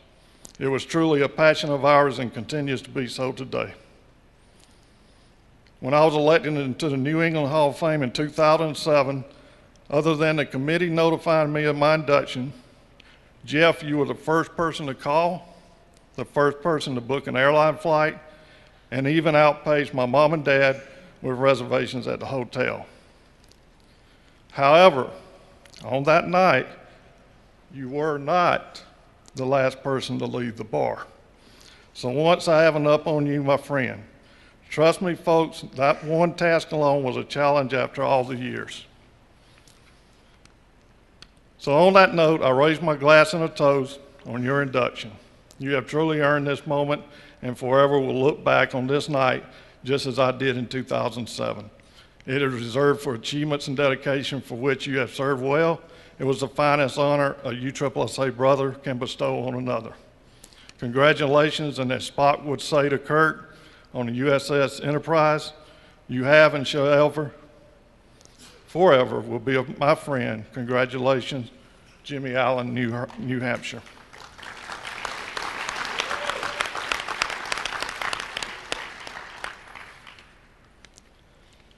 I picked Jeff up at the airport this week, and I honestly had to ask him, Jeff, what category are you going in? And he said it was the manager. I just want to give you a couple little quick facts. Jeff has directed over 75 state, national, or world USSSA events, specializing in the specialty program, mainly military, mixed, church, corporate, and even the first ever modified USSSA tournament. Today, he runs Metro Atlanta Softball Complex, a complex I had for 19 years that I leased to him earlier this year, and this summer he was blessed with a 16-foot flood. But he's surviving. But when we did Metro Atlanta Softball Complex, he was the first one to jump in and say, let's do tournaments. I'm on your side. I still get visions of Jeff pushing water in his bare feet out there, the good old days. And then in 1998, I had the opportunity to do some USSSA in Panama City Beach, Florida. Jeff was there by my side. Today, we're doing over $40 million in economic impact through sports. Jeff is a big factor in that happening for me. But to close things with him, we talk all the time. And when I have a big event coming up, I always call this man. He's an accountant by trade, so he knows the numbers. And he's always said, can I come help? He never asked for money. He'll come down to Florida on any notice. And he's come down there when he was, to say the least, very sick. But he was there. So in closing, I would like to personally thank Charlie LaRoche, Bob Holland, Roger Hockey, Denny Rose, John Hart, Gary Godden, the family of the Georgia USSSA, and anybody I may have forgotten for supporting and assisting Jeff, especially during these personal trying times. Tonight, not only are we inducting a man who has set the bar of excellence very high for those who follow, but we are truly inducting a legend of the game, my friend Jeff Miller.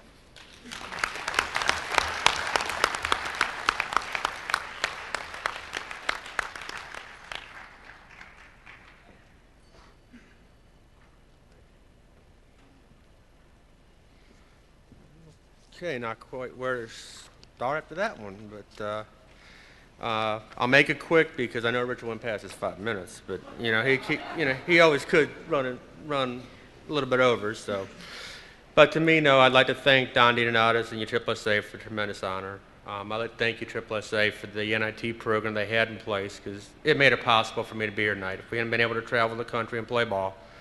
And yeah, I still remember calling Donnie at 6 o'clock in the morning one Saturday needing a pair of shoes because the blonde-haired girl forgot her shoes in Atlanta. But, that happened when you were coaching co-ed back in those days. But I've got to thank our sponsors, Hillwich and Bradsby, Rex Bradley and Hank Bassett were always great to us. As Richard referred to, Action Awards, Richard, Metro Atlanta Softball. Without their support, none of it would have happened. I'm going to sound a little bit like John Rector here, and I apologize. But I cannot say enough about my players for me. Their commitment to excel and their performance on the field is why I'm here tonight. I did not hit the home runs, drive in the runs, or make the plays. They did, and I owe them a tremendous debt of gratitude for their efforts. When I look back on my career, I have fond memories of championships we won, but it was really the more off-the-field activities that were special to me.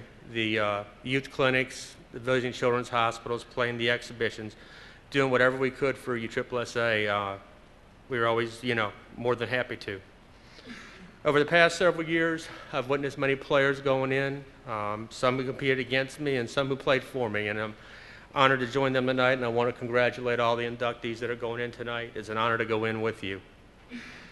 A good friend of mine once said to me, and he said, if we all give back more to the game than we take from the game will be better because of us. Since I quit coaching, I've tried to follow that advice, and I promise each of you that I'll do whatever I can to help make USSSA a better association. In closing, I saved two very special people to thank last, my parents. Mom and Dad, thank you so much for all your support in my childhood years and into my adult years. I know I missed a lot of holidays, I know I missed a lot of family occasions, but you were always there for me. It's an honor that you're here tonight. I can't be more thankful for that than anything else. But once again, I want to thank Don and USSSA for this honor and all those who voted for me. Thank you very much.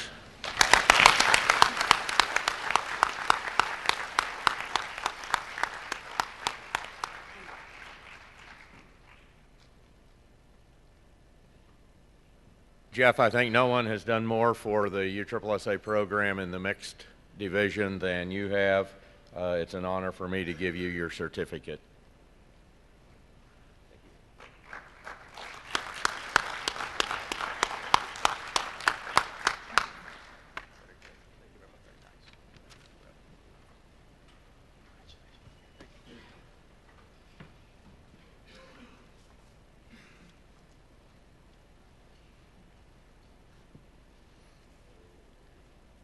Congratulations, Jeff.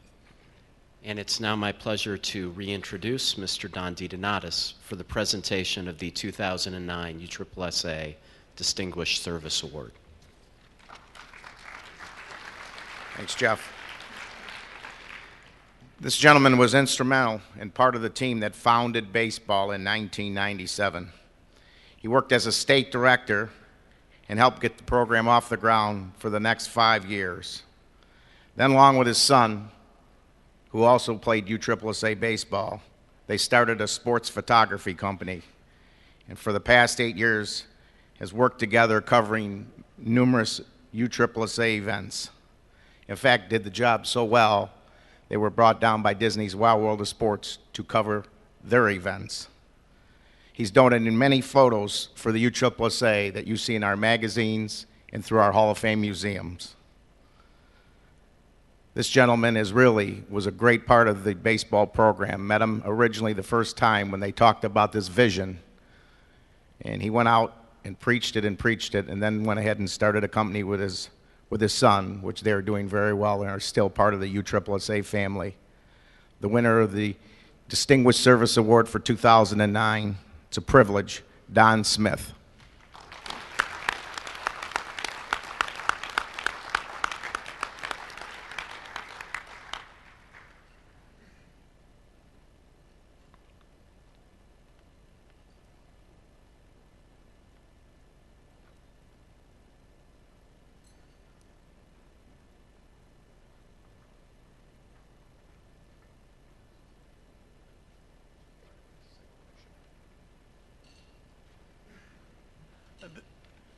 This is pretty cool, actually. You know, it was back in 1996, Jim Swint, Rick Fortuna, Tom Turley was there, and we went to Mid-America Sports Complex, Rick and I, and we were going to talk to these guys, and we had seen them playing softball wearing those funny red uniforms. And we didn't really know what we were going to talk about. But that day, I think Jim feels the same way. I know Rick does. It was a very, very special day. And it started about probably 10 in the morning. And I can remember we went to lunch eventually and spent all afternoon. And we talked to Al Ramsey on the phone. And we decided that we were going to put all of the teams that we had, which at that time was about 500, that we were going to start USSSA baseball. And I'm very, very proud of that. I remember Rick and I going home that night, and we looked at each other, and God, we just gave all of our teams to this organization that wears red uniforms. And we wondered, you know, did we do the right thing?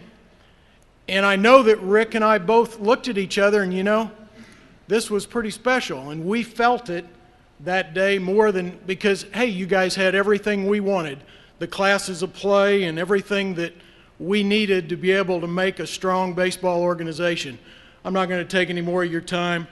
I wouldn't, all of the, you know, I spent the first 20 years of my life doing corporate life and doing that game, but I've been able to spend the last pretty much 20 years doing what I wanted. I now get to work with my son, and for that, Rick, I thank you very much. What more could a guy want? Thanks a lot, USSSA.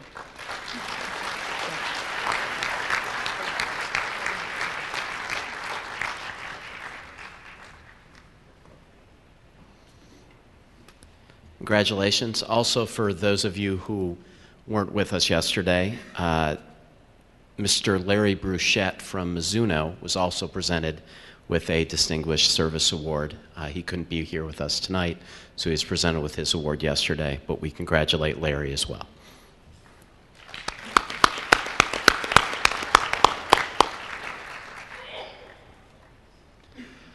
Our 7th Hall of Fame inductee tonight is in the executive category. From Lake Charles, Louisiana, he is Mr. Joey Odom.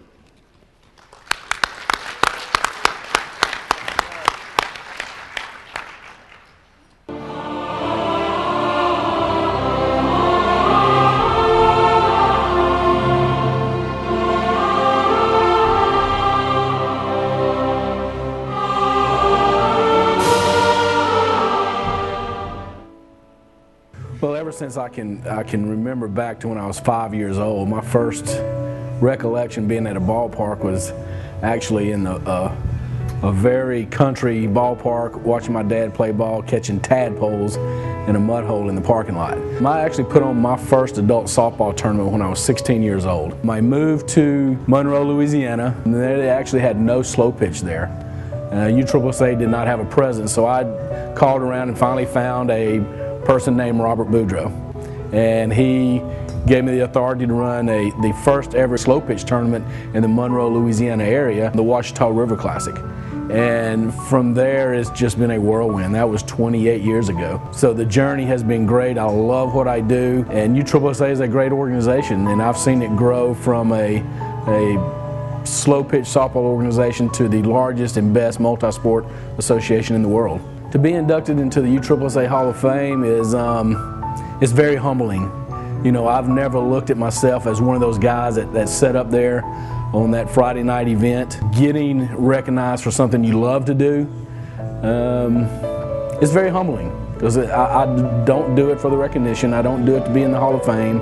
And those guys that have been up there, I've always looked up to them, respected them for what they have achieved. And it's almost hard for me to comprehend that I'm one of those guys now. Well, I think the life skills that you learn through organized sports and good quality administration is very important. We all know the vast majority of people will never have sports as a career, but just learning sports and being in the sports environment through life skills, teamwork, and just learning conflict resolution is probably the biggest thing that you can learn through sports. You know, I can go around to every sport, every table when we're at the Hall of Fame banquet, all around just the people that I've met. Those are my friends. Those are the people that I associate with. And this is, you know, when you consume yourself with what we do, I've got a lot of good friends. And at the end of the day, that's that I'll take into retirement.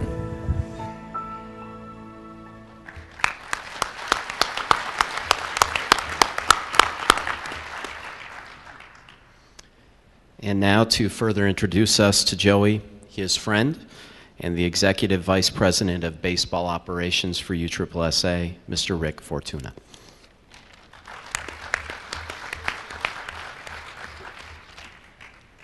I gotta lower it.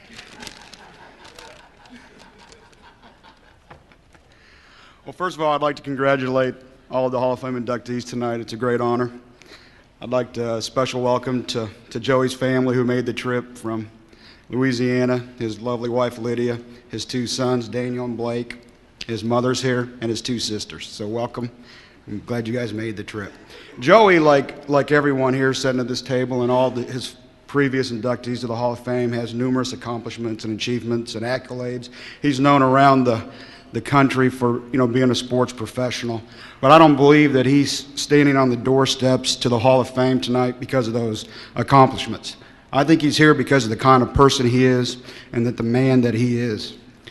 He's defined by that, and that's how I know him. He's a great friend. And they say that a great leader makes decisions, that they accept all the blame and only half the credit. Joey's a great leader. He doesn't pull himself up the mountain of success by himself and only for himself. He's pushed hundreds of guys up that mountain of success, me being one of them. The baseball program would never have grown anywhere near what it is if it wasn't for Joey Odom. He is absolutely one of the hardest working individuals I have ever met. I met him in 1997. That was the very first national convention that the baseball guys attended. In 1999, when I joined the board of directors, Joey was named VP of Baseball. Since that time, and this is not an exaggeration, I have talked to Joey 3 to 5 times a day, every single day for 10 years. I know him probably better than any other person in the world other than my wife, and some days that's probably a toss-up. So that day in '99 when we sat down, we were going to build a baseball program, we had to go out and find directors that could share our dream to build a baseball program. We sat down at a table and we wrote down some words of what we were looking for. The words we wrote down were vision, courage, determination, and loyalty. If we could find guys that had those characteristics, we knew we could be successful. What I didn't know at that time is those characteristics were staring me right in the face from across the table. Those attributes are what has built Joey Odom and is what has enabled him to stand on the doorsteps of the Hall of Fame.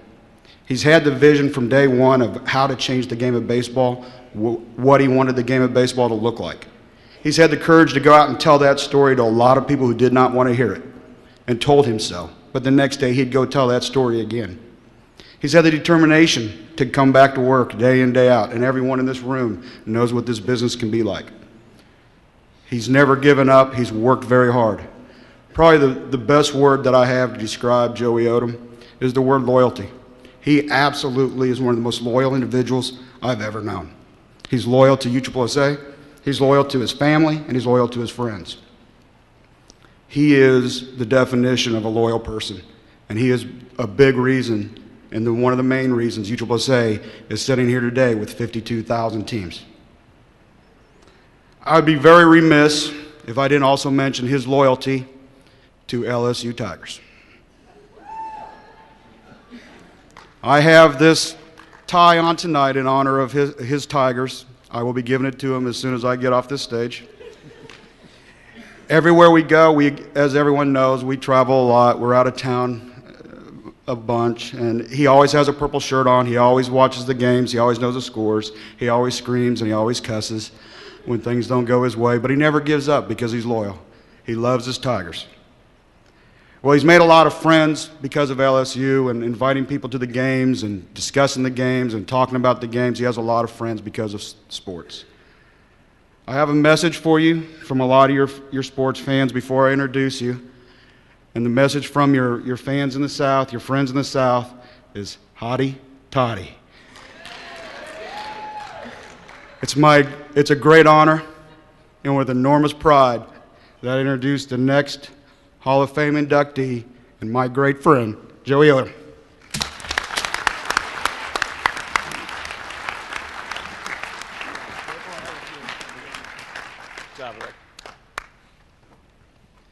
Thank you, Rick. Well, y'all are lucky. I just realized that half of my speech that I wrote was in the video, so I'm not going to repeat that part of it. But I would like to congratulate all the Hall of Fame inductees tonight and all that have come before us. It's a great honor and very humbling. When I did my first recollection, like the video said, when I was about 5 years old, my dad was an avid softball player, and I lived at the ballpark with my sisters, and we played a lot of cup ball. Did a lot of chasing foul balls for the free Coke at the concession stand. I don't think they do that anymore, but we got a lot of free drinks. And my mom was an administrator at the local recreation department, Vicksburg, Mississippi, where I got my beginnings and employed when I was 14 years old as a scorekeeper. And since then, I have worked in sports, and I got on the ball field crew. So I thank my parents.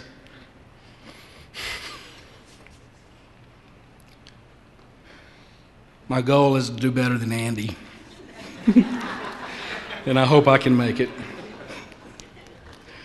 I thank my parents, Curly and Margaret Odom, for my introduction to the sports world.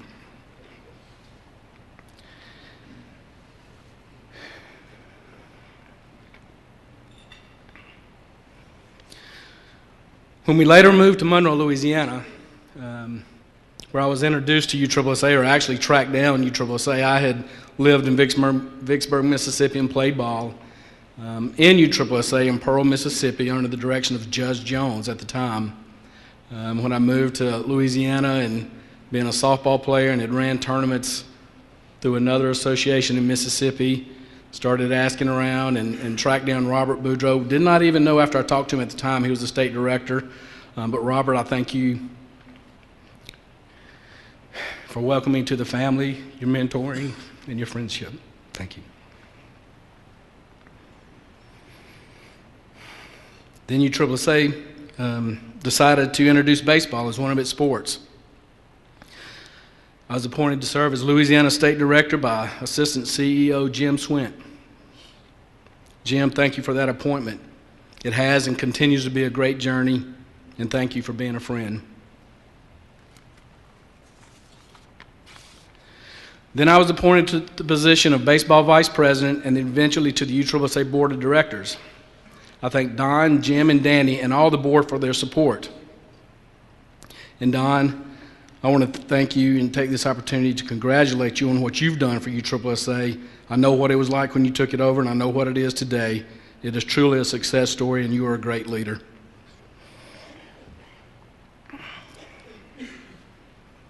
The one individual that is very instrumental in everything that where I am today with USSSA, being appointed to the board, was Rick Fortuna.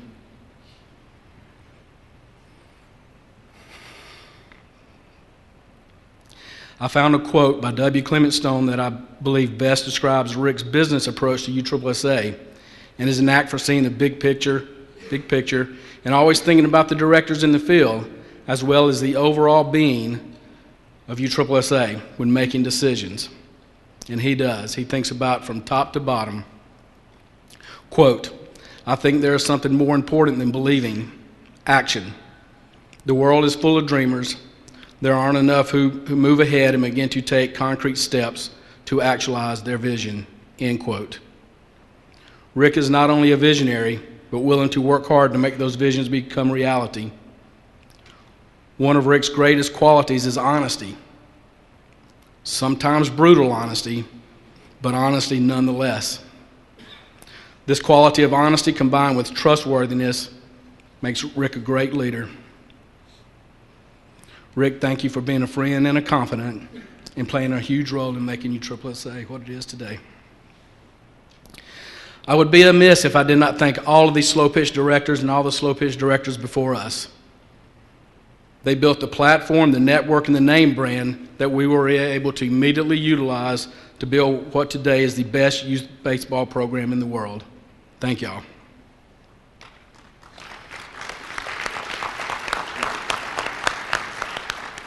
And to the office staff, they are the oil that makes this machine, this USSSA machine, run very smoothly. Without the people at the national office that I rely on regularly, ask questions all the time that I forget about and they tolerate, I thank y'all very much for your hard work and your dedication. To all the baseball state directors and all the baseball directors that work hard every day to not only provide a quality program, but to work at keeping USSSA ahead of the competition. I especially thank you for your dedication and your utmost loyalty to USSSA. With our directors we have today, we are as strong today as we have ever been. While balancing my duties as state director and VP, there are individuals that I have the privilege to work with on a daily basis that I rely to keep Louisiana strong. Without these individuals, it would be very challenging to say the least. Billy Vaughn is one of these people. Billy is dedicated, and his loyalty to USSSA is a great asset. Thank you, Billy, for all your hard work and commitment to USSSA, and thank you for being a friend. I've had the pleasure of working with Frank Griffin for many years. Frank Griffin handles most of the day-to-day operations for Louisiana USSSA baseball and manages the office staff for Louisiana USSSA baseball. Frank's dedication allows me to take on more responsibility as VP. Frank is loyal and trustworthy and a great friend. Frank, thank you for all that you do. Ricky Berry, thank you for your dedication and your due diligence regardless of the task. You play a great role in USSSA. With all that being said, none of this would have been possible or worth it if it were not for the support of my family.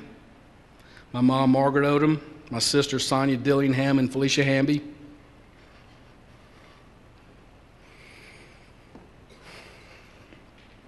Thank you for taking the time out of your busy lives to be here tonight.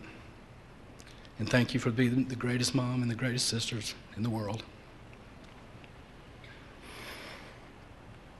Kayla Hay, thank you for your efforts in maintaining the highest standards to our events and USSSA. And thank you for being here tonight for me. It means so much to me in so many ways, and I appreciate it.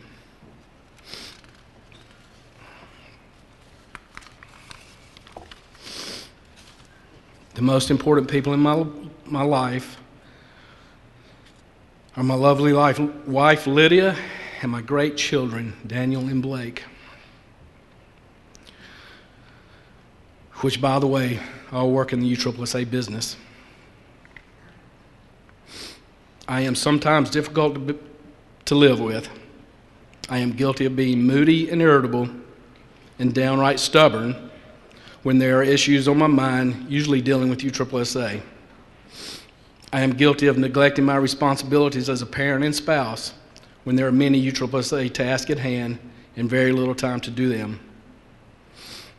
There is no way I can fully describe in words the thanks and appreciation and love I have for all of you. You not only support me, but more importantly, you tolerate me.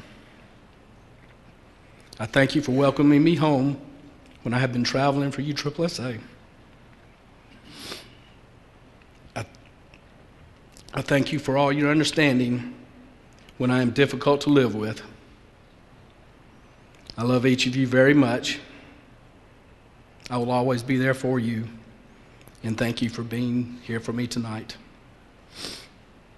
I am honored and proud to be part of USSSA. Thank you.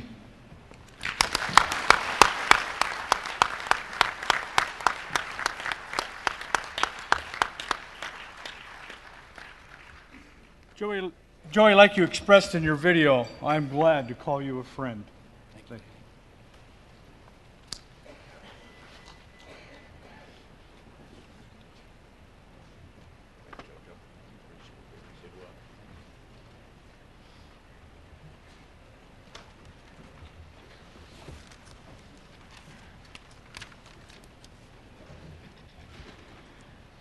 Congratulations, Joey.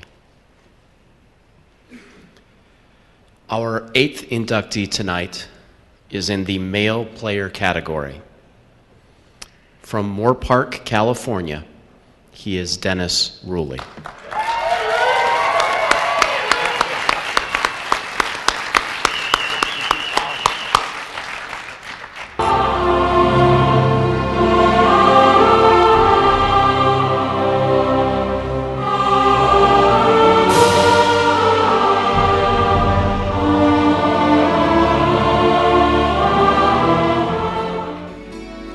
There's a draw, you start out, you get your head handed to you, but you're fighting every weekend, you're playing hard, you start out playing through the loser's bracket, and now when you get to the top level, you love coming out with the guys, you love the feeling, you love playing.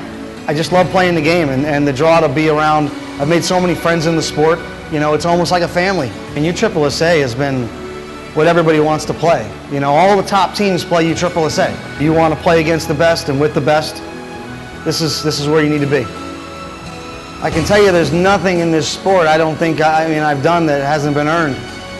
I started at the lower levels, and you move up and you take an opportunity. If you're whether it's you're making that key play or you're getting that key hit, I feed on being in that. I tell people to give back. I tell them you got to want to catch that ball. You have to want to be in that position to get that last hit for your team to win that game. You have to embrace it, and I don't know, and you got to work at the game. I always tell people, whatever you put in it is what you'll get out of it. This year has been an amazing year, winning the World Series and, doing it with the guys I did in the USA game, and USSSA has allowed me to play a long time at the top level, and one of the biggest things in my life was having my son. And my son and my wife are a big part of my life and a big part of why I'm able to continue to do this and travel. Easton watches me practice, and he gets to come to the World Series in the last 2 years since he's actually understood what it's all about. For me, that's one thing I always prayed for, was that my son could get to see me play ball. It makes me happy that my son and my family can be a part of this, and that he could see me play and not just see pictures. And this is really, really, really a big night for me.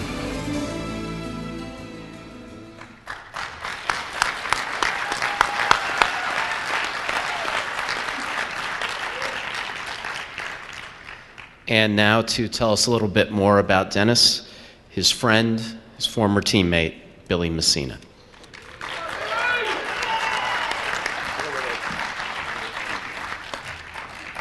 I thought I'd bring up Dennis right now.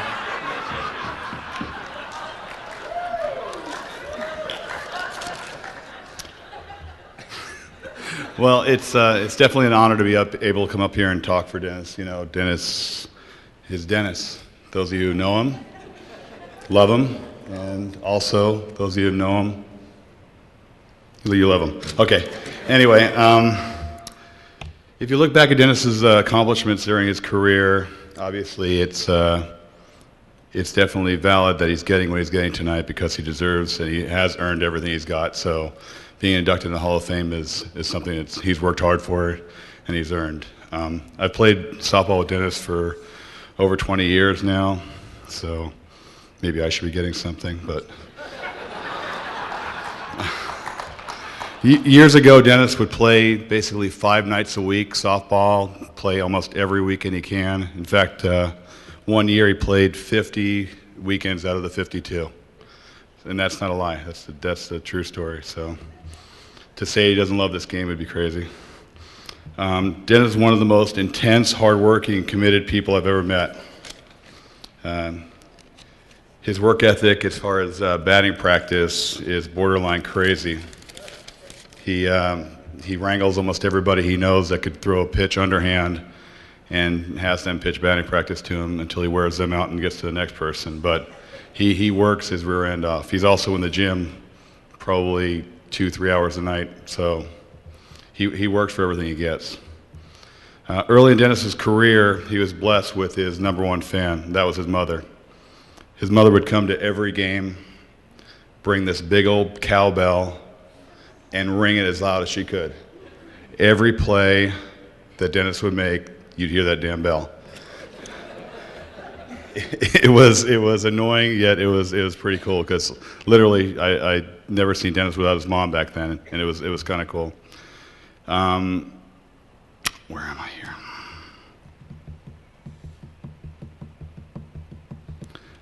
Now he's got other fans, obviously. He's got his beautiful wife, Jennifer, and he's got Easton, who, if you see, he's like a mini-me to him.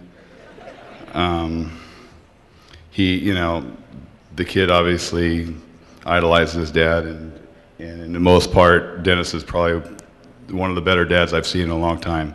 He teaches his kid the right thing, teaches his kid to be respectful, so in that case, he's learning the right things.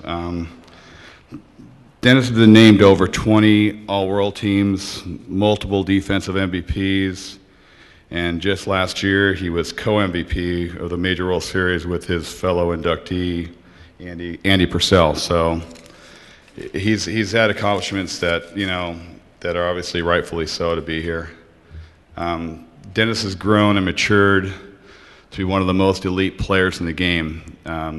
Being over 40, his skill level has not diminished. He's still regarded as one of the best hitters, one of the best defensive players. Obviously, age doesn't matter in this case, because he's shown that you could play as long as you want to play, as long as you put the work in. He's the type of player that wears everything on his sleeve. If you've played against him or have played with him, you know that for sure. He also is the type of player that, leaves everything on the field. So it becomes you want to be on the field with Dennis. You want him on your side, that's for sure. I'm very proud to have watched him grow from a person that really had skill but just didn't have maybe the brains to go along with that sometimes. But he's matured into a man that is respectful with his wife, his kids. It's great to be able to see that. I'm proud to be able to do this for him and be here for him, and I'm proud to call him my friend, Dennis Rulli.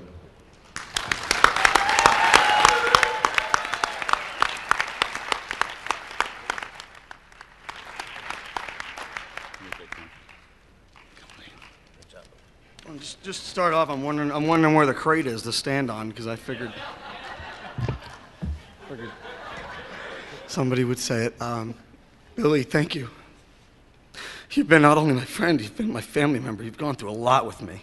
I mean, in the passing of my mom, and you bring that up, I don't know how to explain. She'd go to every tournament, be there, and root for everybody, not just me. My mom was all about the team. It wasn't about me as an individual. This is really hard for me, because I never imagined in my life I would be here. I'm too short.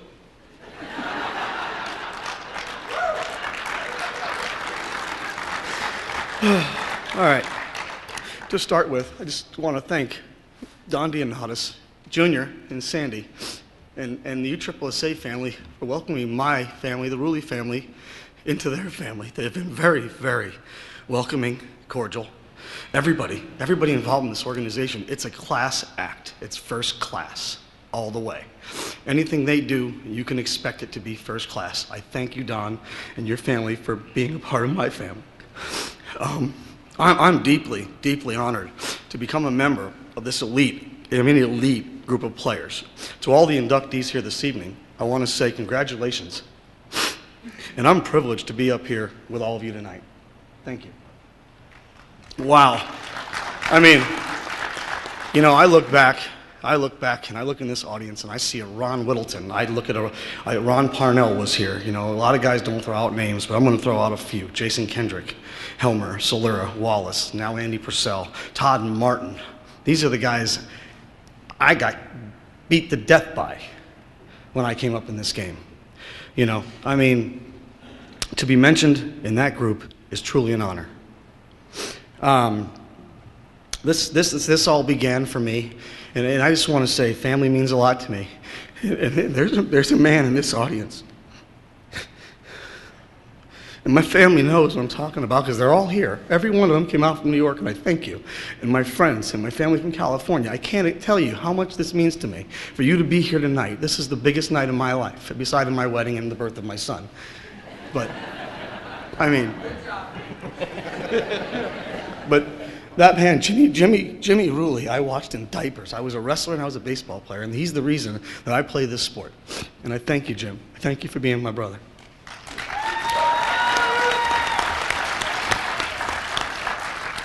All I can say is there's another man here I haven't seen in years, and I want to say thank you to Kyle Wilkins. Sunday softball, it was nothing to me, but that you had faith in me, and you always told me how good I could be, and I appreciate you. Thank you. Thank you. I can go down the list. I can go down the list and tell you all these teams, you know, and I can tell you right off the bat, Dan Smith AA. Dan Smith brought me in this game, and I played in Maryland one year, and we took second to Shen Valley, and I weeped like a little girl. And C-Train put his arm around me and he said, "It'll be okay, kid." You know, and I can tell you what, it made me play harder. It made me want to win. And from there and then, I went on to take a team like Chase, a AA team. And yeah, you know what, guys? I'm sorry. If you don't like me on the field, I get it.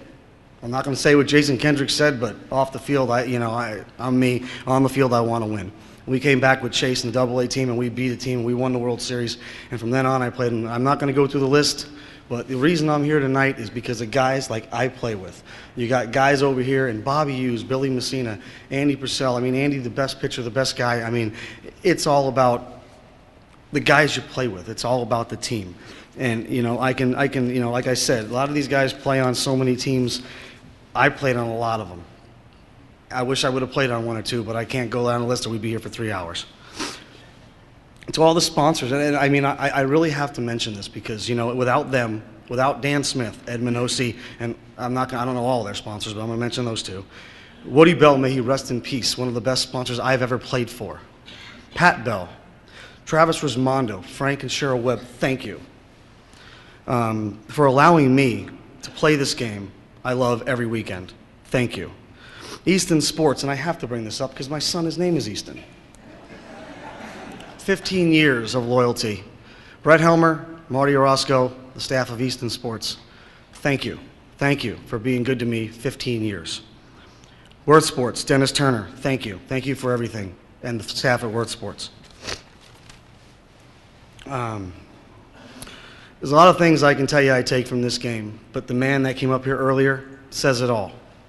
My friendships mean everything to me and my family. And there's a lot of people I can name: Larry Carter, Billy Messina, Brian King, Tim Baker, a lot of them. I'm not going to go down the list. So many more. I cherish each and every one of them, and I thank you for being my friend. This is, you know, it's a tough game, and the biggest thing for me, and I know this is going to sound strange to y'all because you don't know them, but Billy hit it on the nose. Matt Williamson's in the stand out here, and a guy named Adam. These are two guys that endlessly pitch to me. They get mad at me, they yell at me, they throw things at me. I tell them to throw a strike, they say I'm trying. I say, well, you're not doing good. Thank you. Thank you. Without you guys, I honestly, I wouldn't be able to get the work in during the week, and I thank you guys for being friends. I mean, truly, thank you. Billy said it about my mom, and I don't want to cry anymore, so I love you, Mom. May you rest in peace. My wife, Jennifer, my son, Easton, I don't know where to go with this, but every weekend I'm gone. Believe me, it's hard for me, okay? And it gets harder every year, and I love you. I love you both, and thank you for being so patient with me. Thank you. In ending, I just, and I hope I didn't miss anybody. If I did, I'm sorry. In ending, I hope my legacy left in this game is more than just a good teammate and a player. I hope it's of a friend. And hopefully some of you, it means family. And I really am truly honored, and I thank you. Thank you.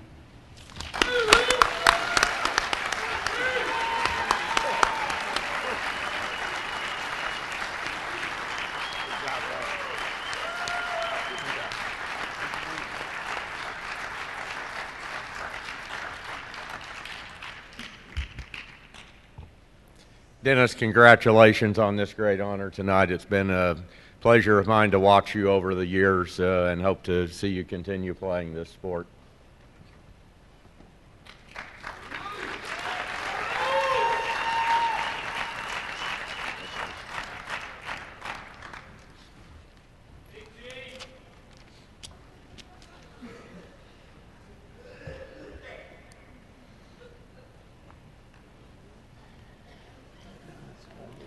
Congratulations, Dennis.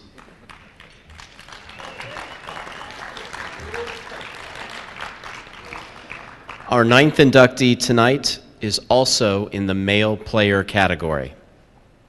From Mechanicsville, Virginia, he is Don Clatterbaugh.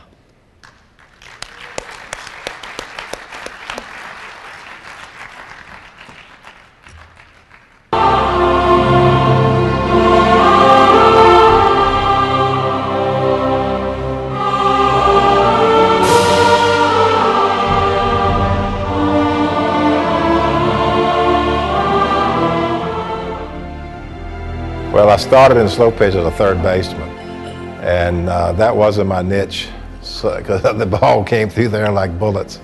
So I moved to the outfield, and I played probably my last 30 years of real competitive young man's ball, I call it, in the outfield. Well, I'm playing senior ball now. I'm 63 going on 64, still playing at a very high competitive level, and as long as your health holds out, you can play slow pitch softball. Well, it's something I've done 42 years. I played softball, and I don't know what I would do without it. I mean, my regiment is I hit 4 days a week. I lift weights 3 days a week. So it's like a 7-day job for softball. And what would I do with all that extra time if I didn't play softball? And I've been fortunate enough to play on very good teams. My senior team is very, very good. And we just have a real good time going around the country playing softball. When I started playing the game, you don't ever play for accolades or individual awards. You know, I play the game because I love it. To be inducted into the USSSA Hall of Fame is just a great honor. I mean, the players that are on that list, and my wife printed that list off, is 36 names on it. And it'll be 39 names on it after Friday night. And I played against or with 35 of those 39 players. And just to be around those kind of players and in the same organization that they're in, or in the same Hall of Fame they're in, is just the greatest honor in the world. It just makes me feel like I accomplished something.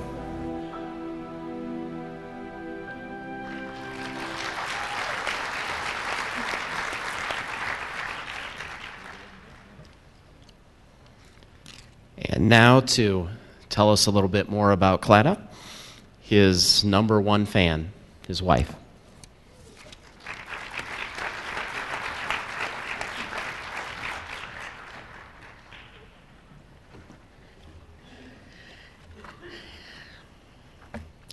Clatta's smiling tonight. And when I introduced him for the Virginia State USSSA Hall of Fame, he looked more frightened than he did on our wedding day.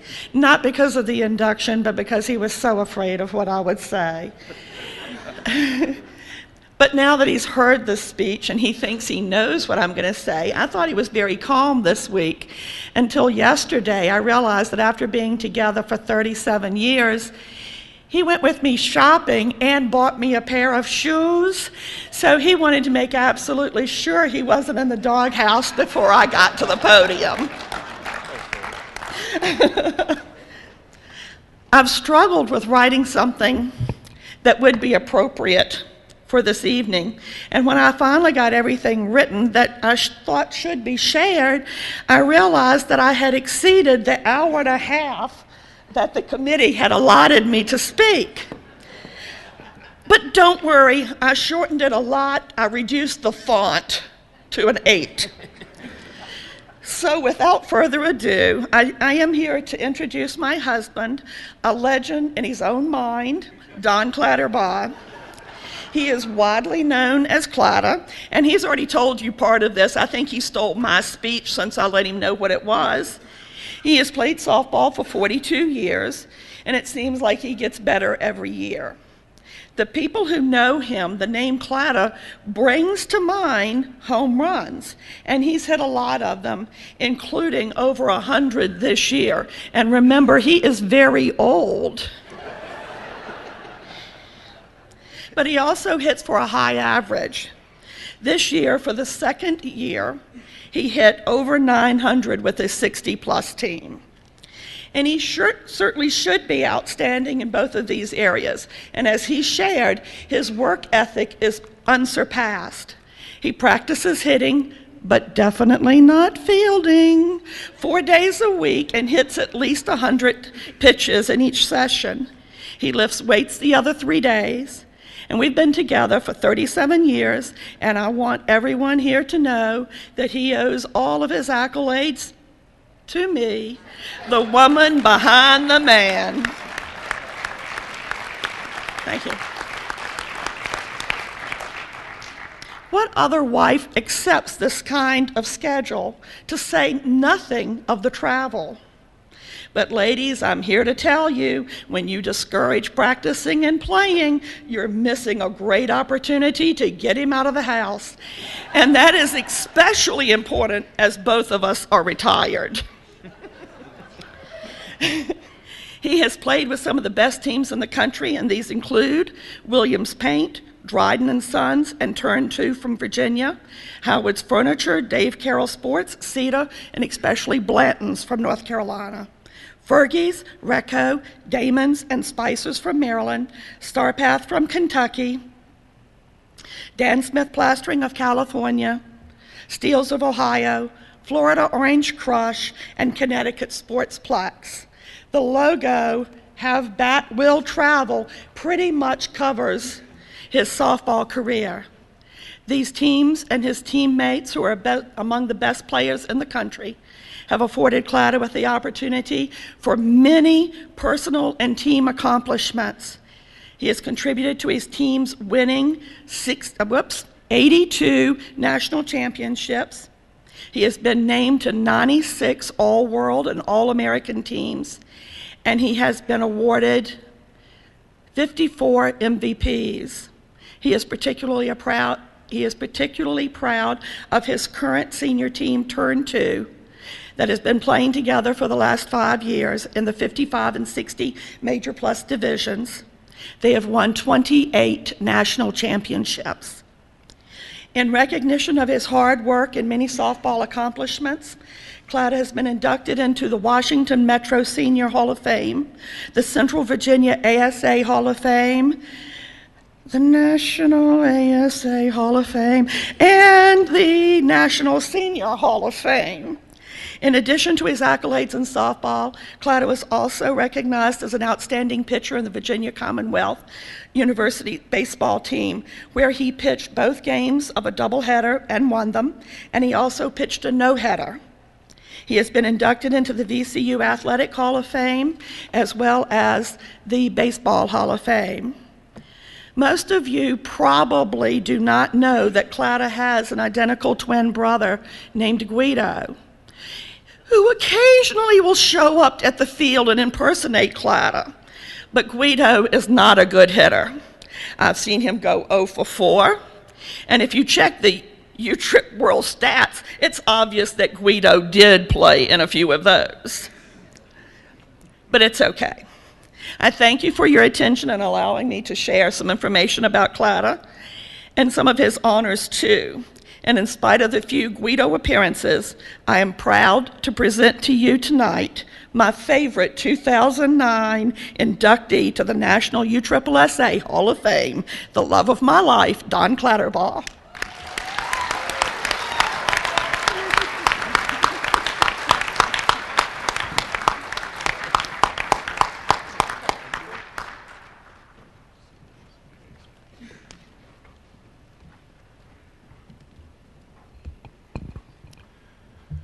Some people say I played back when dinosaurs roamed, but that won't quite true. 42 years is a long time to play softball. I've loved the game. I play it because I love the game. And I don't think I ever played a softball game or even a thought of an all-tournament team or going into a Hall of Fame. Just play because you love it, and I continue to play today because I love it. I want to congratulate the other inductees, especially the 3 players that went in, Mimi, Dennis, Andy. Y'all could be my children. And when you talk about 17, 18 years of playing softball and leaving your families, guys, I take my wife with me.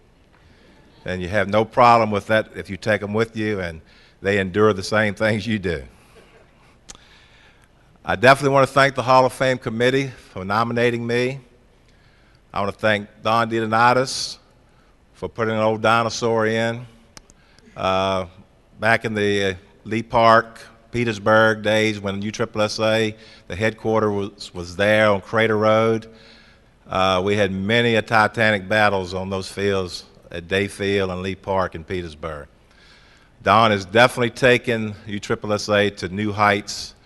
And from everything I see, it's a tremendous thing he's doing with USSSA. Thank you, Don. No one gets anywhere. No one gets in one of these halls of fame. You can accomplish anything you want to accomplish. You can be the greatest player, and you will get nowhere without support from your peers and your friends. I had some Virginia people speaking up for me when the nominations came out. Rich Carlisle from Petersburg spoke up for me. Rick Brockwell spoke up for me, and I saw his wife last night in the little walk around here, and she said, you used to scare me to death when I used to keep the scores at Petersburg, and I'd see you so intense playing. Said, you scared me to death. I said, I'm not scared of you anymore. Thank you. Bob Holland from Maryland, he was another one that spoke highly for me. I'm sure there were people on the committee that didn't know that I still existed, but it's quite an honor, and I'm really thank you for your support and allowed me to be in this Hall of Fame. It's a great honor. Wendy Brockwell, she works in the UTREP office. I taught Wendy back in middle school in a county of Hanover, Virginia, and Wendy, she has been one of my biggest fans and supporters. Her mom, Holly, and her dad, David, I taught both of their children, Wendy and her brother, Jeff. And even though I taught her, she still likes me. And that's a miracle in itself. But thank you, Wendy, for everything. TR, thank you. I've met you. You've been tremendous. You've helped me a great deal. Y'all are just so nice, and when you come home for Thanksgiving, I hope we'll be able to get together and do something.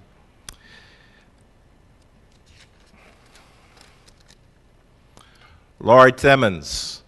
I never knew Laurie except for on the phone and emails. When the process started a year ago, and it was about this time of the night, I was playing a poker game back in Mechanicsville, Virginia, and the telephone rang, and I'm down in the basement playing poker, and it's Wendy and Holly, her mom. Clatter, you got in. Clatter, you got in. So it was a tremendous thing, and at that time I said, a year is a long time, and here we are. That year passed by pretty quick. It was, the ride has been great. Laurie, thanks for all your help, your emails, the telephone calls, just keeping me on track of what I was supposed to do, and I thank you very much. I'd like to introduce some special guests that came tonight for me, and as I call your name, if you will stand and remain standing until I get all of you, please. course, my wife, Bonnie. My sister, Charlotte Ramsey. My nephew, Colby Ramsey.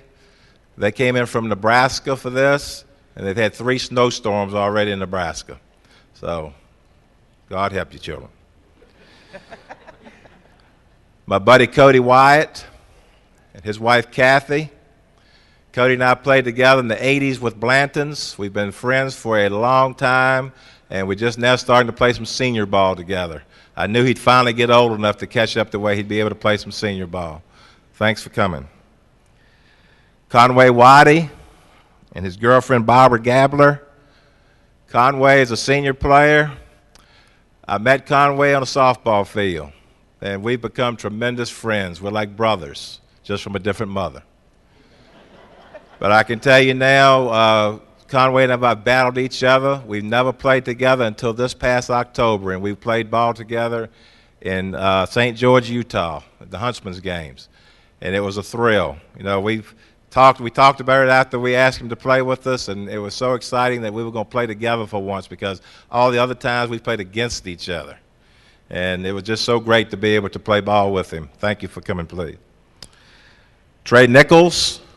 His girlfriend, Becky Leon. Trey is Kathy's and Cody's son, and Becky is Trey's girlfriend. Thank y'all for coming, and I salute you.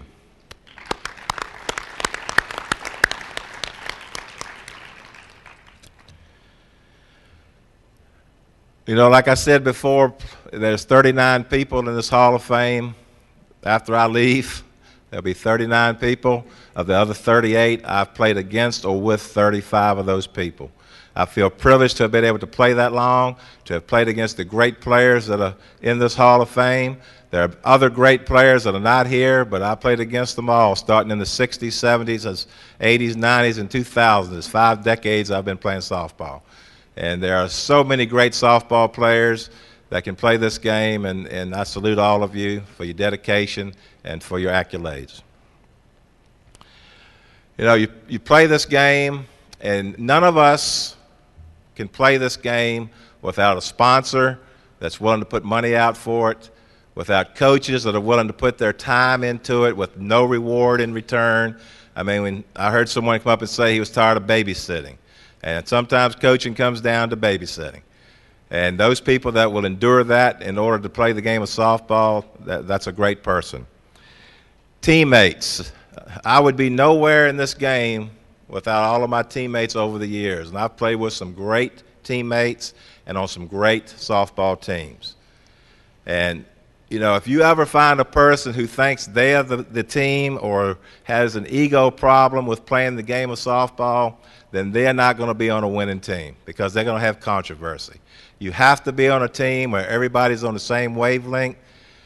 As far as where you bat in the batting order, it does not matter, because everybody gets a time to bat.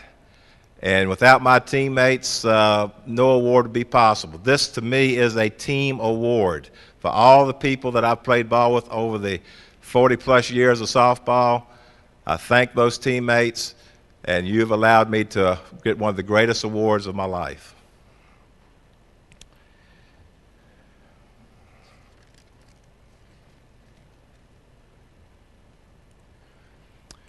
Now I want to thank my #1 fan, my wife, Bonnie. She's been with me for 37 years. She's endured the good, the bad, and the ugly. And I can tell you now, she's my #1 fan. I will have to tell a story on her.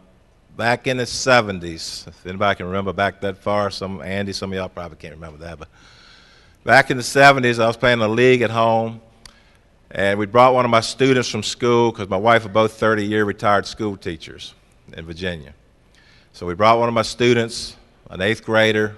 It got kind of close to us, and we brought him to the game. So he's going to watch me play softball. Well, I flied out the first 2 times up. Here comes Frankie to the bench, hands me a quarter. He says, Miss Clatterbaugh said, give you this quarter and try to buy yourself a hit next time. All right, I put the quarter in my back pocket. Flew out the 3rd time of the game. Here comes Frankie back. He hands me $1. Miss Clatterbaugh said, please buy yourself a hit next time. Flew out the 4th time of the game, 0 for 4.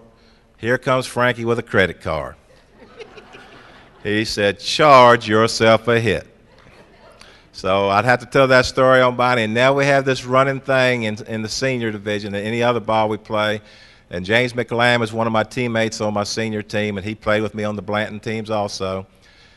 And anytime we're struggling, he or I, either one, are having a few bad swings, here comes Bonnie with a fake credit card. She'll hand it to us through the fence.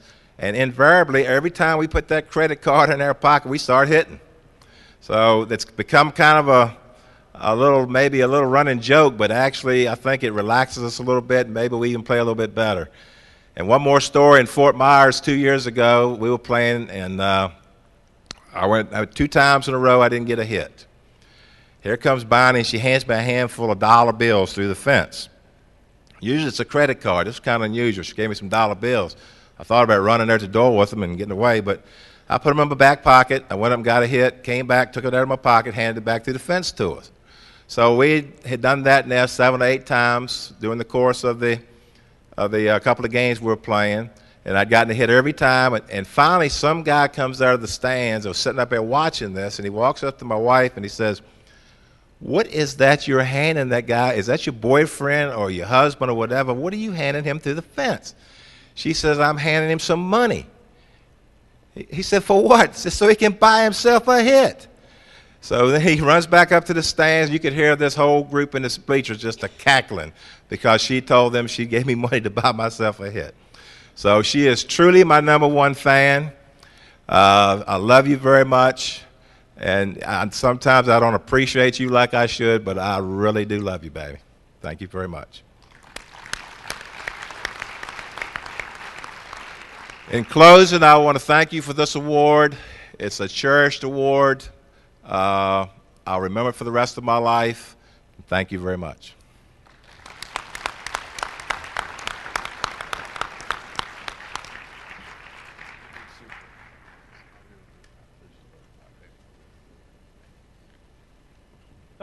Don, congratulations, and I'm sure glad that Guido didn't show up tonight. Oh, my God, me too. Thank you, baby. One last thing. Can I say one thing? Go ahead. One last thing. Denny Helmick handing these bats out tonight. We played together on Steele's team 29 years ago.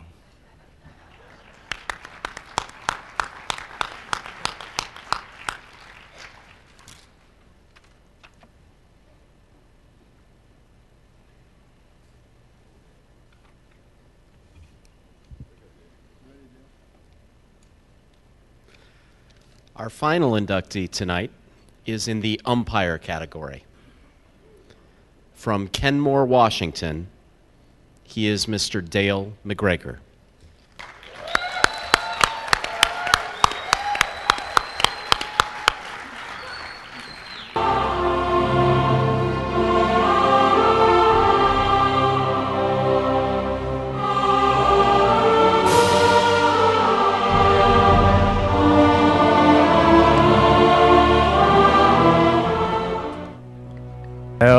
It's kind of an odd story. When I played ball my life, and wife got a little upset at me being gone all the time. Said, "If you want to love it that much, why don't you become an umpire and at least make some money doing it?" So I never felt a challenge. I enjoyed the ball players. I always tried to be a friendly umpire. Never tried to talk too much to them, but just be friendly and listen to them, and just try to be, everything, just a lot of common sense out there. Most of your umpires that I've felt over the years that have been ball players in the past understand a ball player a lot different. They can understand how, when they do get upset over certain situations, that you can relate to what they're thinking out there. I think being fair to everybody and honest, that's probably the biggest thing. You don't want to go out and tell a player one thing and an umpire a different thing. You're honest with them all and tell them right up front whether they did something right or wrong. You're out there to learn, not to think that, I always tell them, I'm not out here to criticize you, I'm out here to help you. When I first started with USSSA, back in 1980 in Washington, there was nothing but ASA at the time I was umpiring, and there was 8 guys that left ASA and started USSSA out there. Today we do, with 6 organizations in our state, we do 80% of the softball, and it's because we care about the players. We just don't go out there and think it's another job. We go out there and do it, because we enjoy doing it.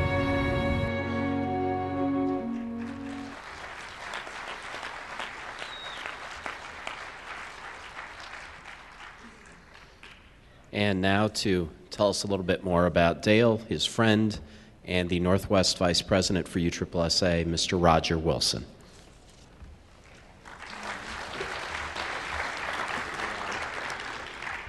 Well, the good part of this is I was promised we'd be out of here by 10 o'clock, so unless I get too long, we should make it. You want to be careful when you're picking your friends through life, because you could wind up at a Hall of Fame banquet speaking last for a guy, and I'm not sure what Dale or I did, but anyway, we were last. It is a privilege to be here tonight before you in introducing my friend Dale McGregor. He has his 2 sons, Brett and Sean, here with him tonight from Washington, and his daughter flew in and surprised him this afternoon from Maryland. I want to thank you for coming here and being part of this. Dale, I consider you not just a friend, but someone that I have a great deal of respect for. This week has been an ongoing experience of witnessing just how lucky he is, not just in his friends, but in everything he touches. If you haven't had much luck this week, you need to get close to him, because he hasn't lost at anything he's gone near. I'll make this short as possible, but I feel the need to share a story with you. When Dale first took over as the state UIC in Washington, the channels of communication between the directors of USSSA and the umpires was basically non-existent. Dale recognized the problem, took the needed steps to correct it. Within a fairly short time frame, this problem was taken care of. The umpires, the ball players, the directors all became friends. He has an infectious way about him. Get along, do your job, have fun, or simply get out. Many years ago, when I was first associated with USSSA and Dale, I was coaching and playing on a team that played league ball with the local Parks and Rec. Dale had one of his first-year umps coming to our game, and I figured that we should have some fun with this guy. We were playing a team that had an individual on the roster that I was pretty close with, so in the second inning, with me on the mound, I threw a flat pitch that came pretty close to hitting him. The batter started out of the box at me, and the ump restrained him. I said he should get back in the box, be a man, and quit his complaining. Needless to say, the next pitch was just a bit inside, maybe a little too fast. Before the ump could do anything, the batter started charging me. I reached in my pants, pulled out a starter's pistol, and fired it at the batter. He hit the ground. I turned and said to my team, "We got one down." When I looked for the ump, he had ran out the back of the backstop where we have a little exit. And the last I saw of him, he was running towards his car.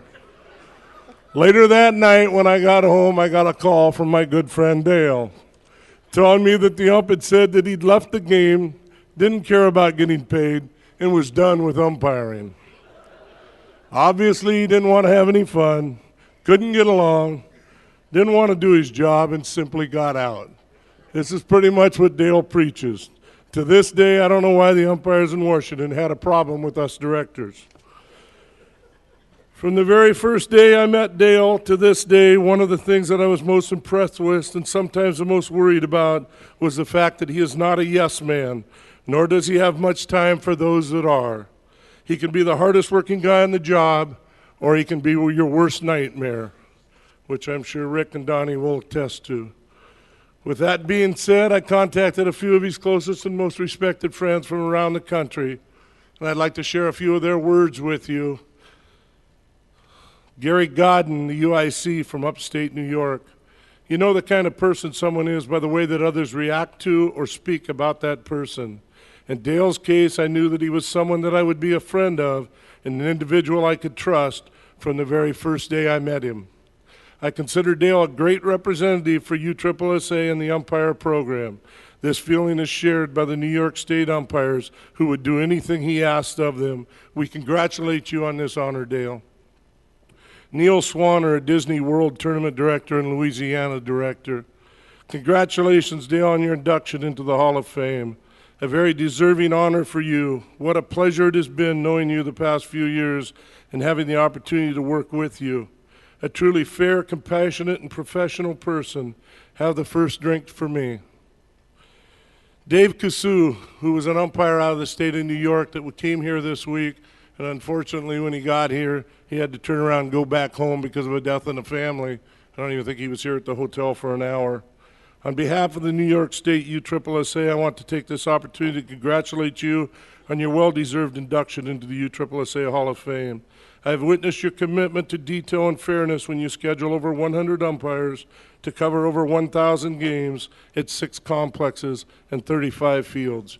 You do this all for the love of the game and a couple of Bud Lights. That pretty much sums up Dale. Larry Lofton, a Conference USSSA umpire. Dale is the most dedicated and respected person I have had the pleasure to work for and with. His presence at the World Series events, scheduling of these events, and selection of those umpires to be used in the finals is unsurpassed. While working the Seattle Major this past summer, Dale showed me what having a good time is all about. I will never remember that he is known as Cupcake by the women players in the Northwest. You want to remember that as Cupcake. Dick Calvo, State Director of Washington. As a fellow Roosevelt graduate, I congratulate you because I knew Dale's abilities as a UIC and a leader. I replaced my brother as a state UIC. I've never looked back. However, we in Washington do have the knowledge of Dale, and though he has the respect of his fellow officials, Washington USSSA will not allow him on the field any longer. Rick Robertson, National Umpire-in-Chief and fellow Hall of Famer. Dale McGregor, no one understands how hard he works year-round for the umpires, not only in his state and his region of the country, but nationwide as well. He puts in untold hours emailing and calling umpires, along with handling his duties as an assistant national umpire-in-chief. I appreciate what he does to make my job easier each year during the Super Series, assigning and paying the umpires for over 1,000 games. Most of all, I treasure his friendship and congratulate him on the induction into the USSSA National Hall of Fame. And finally, from Sid McGregor,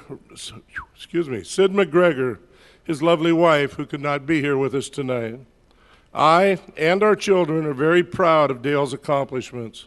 This award didn't come without years of hard work, long hours, and a great deal of dedication. Dale's work ethic is something our family admires the most about him. To be recognized and rewarded with an induction to the USSSA Hall of Fame is something our family is truly proud of as both a husband and a father.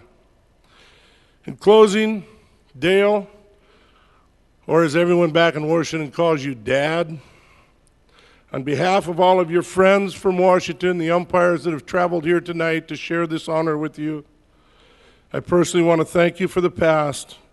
I look forward to the future, and I truly believe that you deserve this honor here tonight.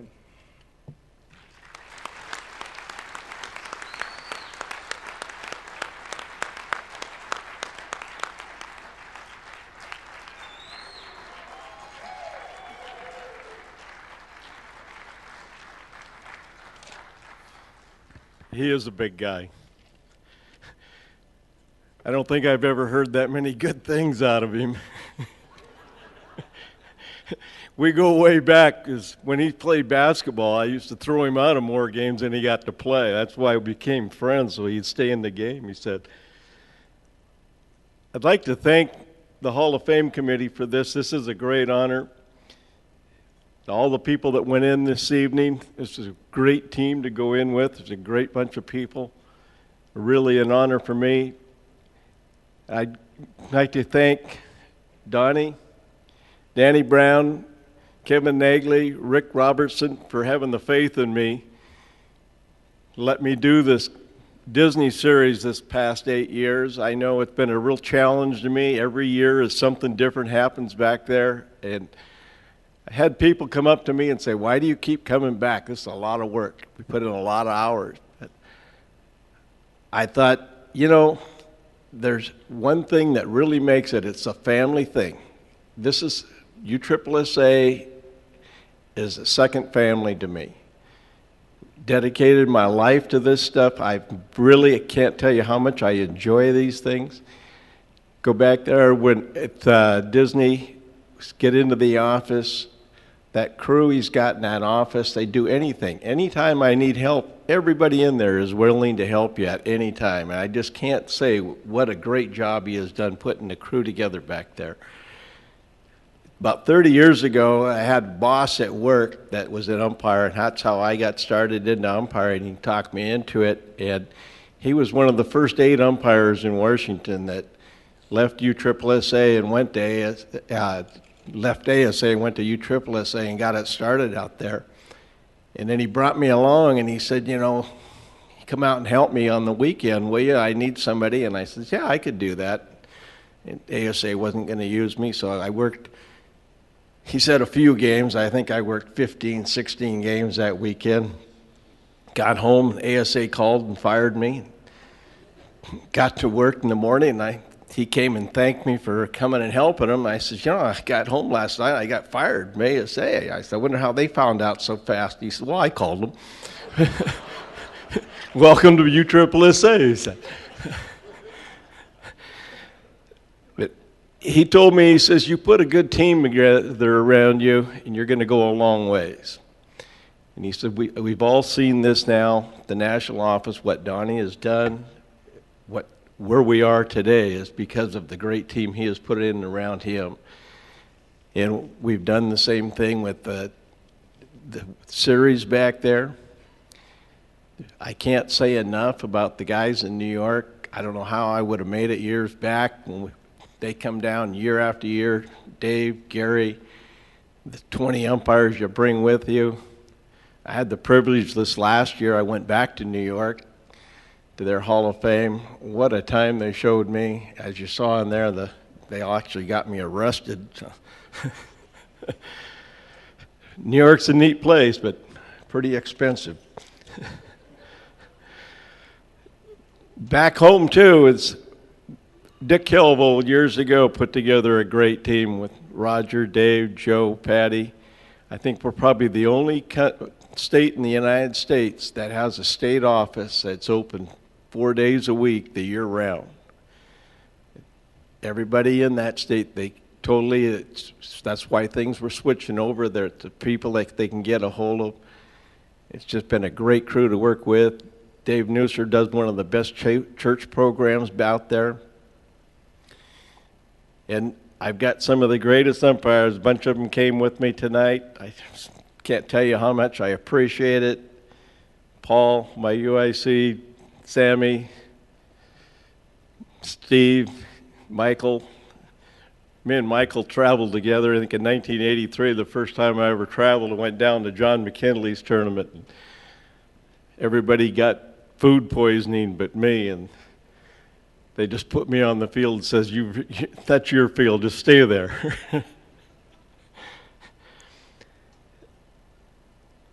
My wife is the one that really convinced me to become an umpire. She got tired of me being gone all the time. She said, if you're going to be gone, why don't you go out and umpire and make some money for me? So she didn't expect me to stick around 30 years. She would have loved to have been here tonight. She's been very ill for about 20 years, been coming along real well. And then I got back from the series this year and had to take her into the doctor, and she ended up having another surgery and spent 11 days in the hospital. But this is super neat that they're putting this on the internet. My son went over and taught her how to use a computer. Hopefully she figured it out so she could watch this. And it was a great surprise. My 2 boys came with me, Brett and Sean. My daughter just got transferred from Seattle. They went back to Maryland. She said she couldn't make it. She walked in on me tonight. Boy, what a surprise and what a blessing that was. I appreciate it, dear. Thank you very much. Ending, I can't tell you what this means to me. all the great friends I have had. I have met so many people, and it's just a great accomplishment for all of us. That's not something I got on my own. It's always been a team effort to me. Can't forget Neil. Neil, we butted heads many, many times, buddy, but we come out smiling. Thank you all very much.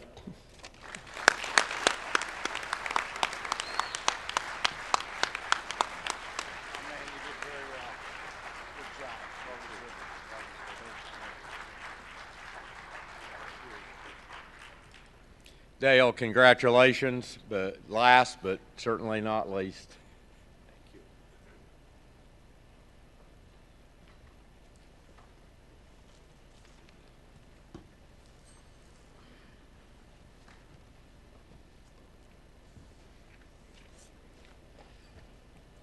Congratulations, Dale.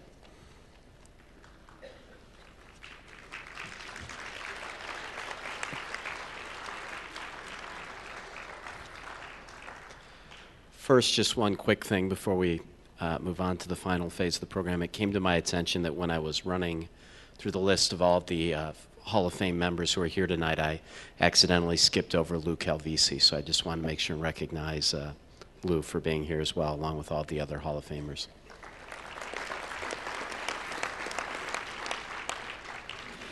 It is now my pleasure to introduce Mr. Danny Brown, the Assistant Executive Director of USSSA, to present the first of the 2009 Assistant Executive Directors Awards.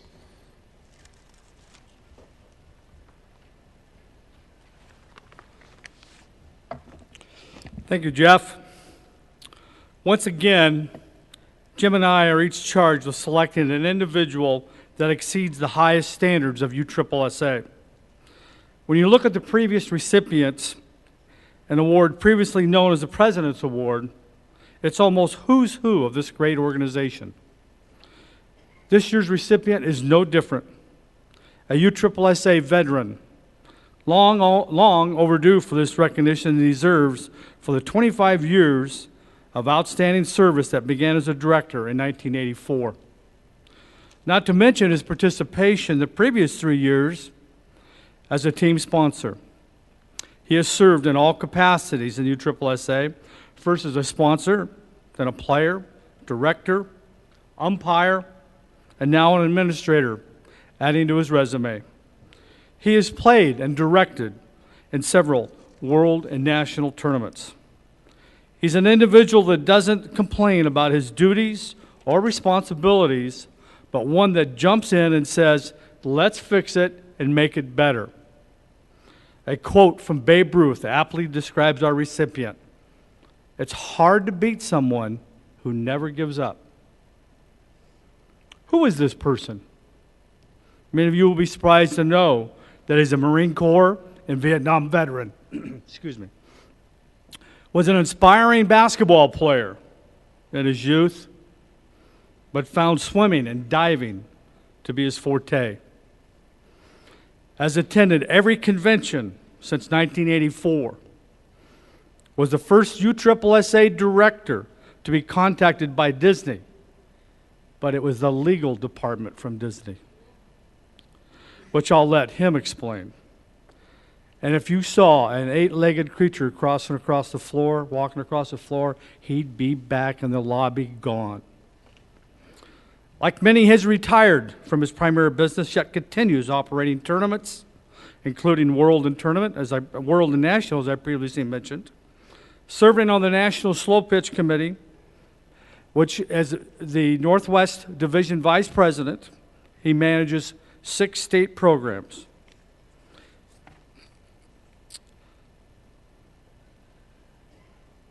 Yet, your 2009 Assistant Executive Director, a man I call a very good friend for 25 years, we have served together. I ask that Roger Wilson, Northwest Division Vice President, come up.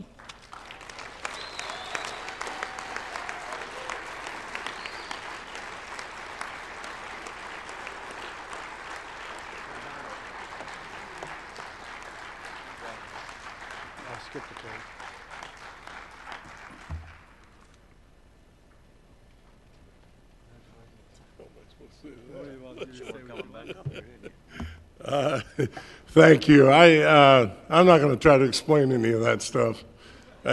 He's seen a lot more that's definitely out there, but I want to thank everybody in the state of Washington that's worked with me and done most of my work for me for 25 years, and certainly anyone else in the Northwest Division, the NorCal and Oregon contingents that are here tonight that have done so much over the last few years for me. And I thank you for this award to everyone.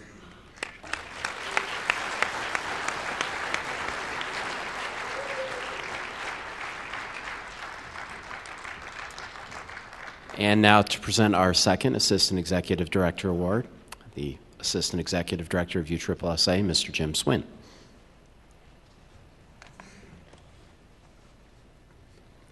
It's a pleasure for me to give this award, my portion of the Assistant Executive Director Award this year. And I say so because this person comes from a sport that has taken a long time to grow. It's a sport that has seen a lot of leadership change over the years. It's a sport that I think we were about ready to give up on just a few short years ago. But 3 years ago, we found a director who had the gumption to take the challenge and see what he could do in building this particular sport. Maybe he didn't know any better. From 2,000 participants in the spring of 2006, we're now looking at a number that is approaching 50,000. From no state tournaments and no national tournaments in 2006, we now have several state tournaments, and next month we will have our first ever national championship with 7 states represented. From no active state directors in 2006, we now have 10 to 12 going into the 2010 season and more to be added. By now you may have guessed that the sport that is being referenced is soccer, a sport that I can tell you without question is the toughest of all sports that we have ever attempted to get involved with and be able to take on the 999-pound gorilla of USY soccer. In 2010, there are now state championships on the books in 8 states with more to be added. 2 regional championships are scheduled and a national championship scheduled for next October, the 8th to the 11th at America's newest state-of-the-art 12-field Overland Park soccer complex in Kansas. Expected participation in that event will be over 180 teams. And by the way, little side note, that facility opened just a couple of weeks ago. They had their grand opening, they had the ribbon cutting, and tonight's recipient was given a red card while coaching, thrown out of the complex for questioning an official's knowledge and judgment. Sounds like a Kansas City thing.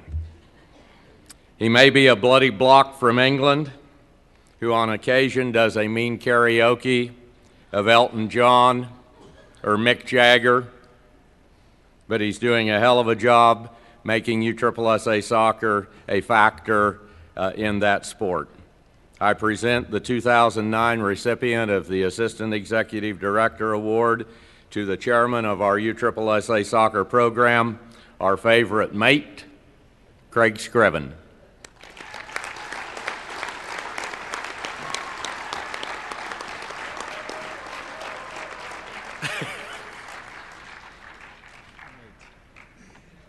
You got thrown out of a game. I know that's why I like you. Got thrown out of a soccer game officially. That's why we like it.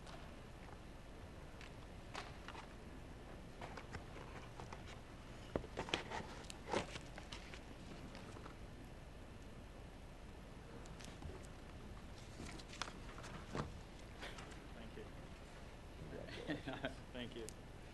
No, you're not trash. Not yet. Congratulations. Thank you. Thank you. Thank you. Hello. Just want to say, I won't keep everyone too long. Soccer, I'm not very important, so we get in, we get out. I'd like to say thank you to Don, Jim, Danny, and the whole board for probably keeping soccer on board here. It's probably not been the most favorite sport of USSSA, but we're getting there. I'd like to thank everyone I hang on the shoulders of, the other sport programs, and I'm eavesdropping and trying to figure out what they do, and I'm probably pretty annoying, but I'm there. I'd like to thank Wendy, Stacy, Laurie. I'm giving them a call and trying to figure out what USSSA is, so that's pretty good as well. And last thanks to my beautiful wife. She's pretty cool too, so. But thank you very much, everyone, and see you around. Cheers.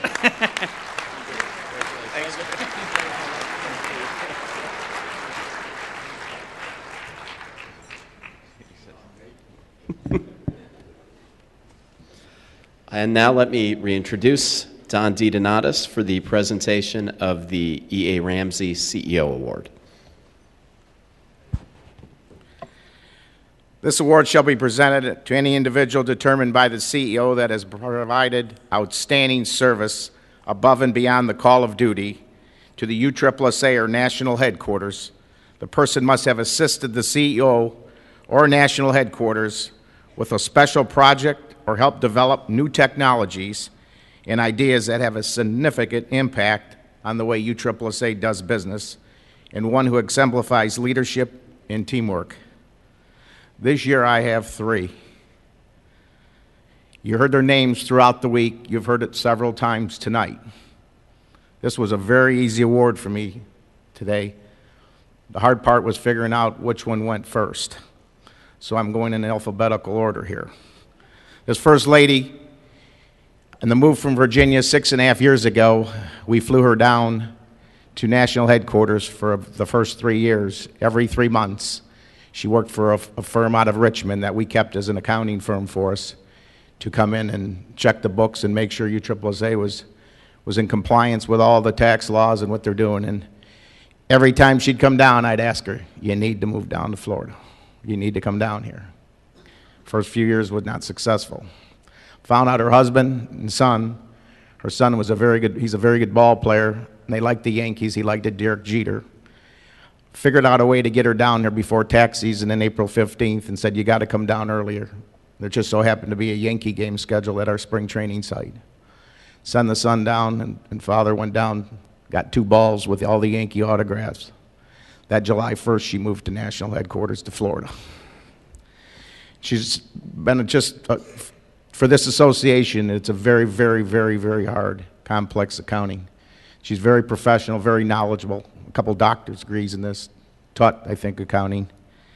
And she's brought this association to the next level and made my life a lot easier. The first recipient of this E. Ramsey CEO Award, Wendy Brockwell.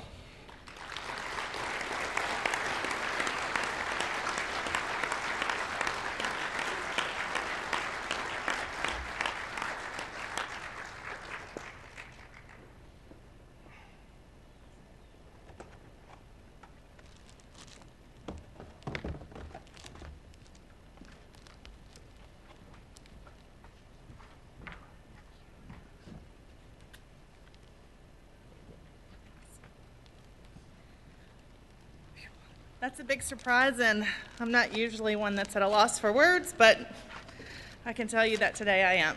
So I just thank Don and Danny and Jim and the whole board for all the hard work and all the faith that they have in me, and especially to my teammates at National Office, because definitely it's a team and I couldn't do it without them.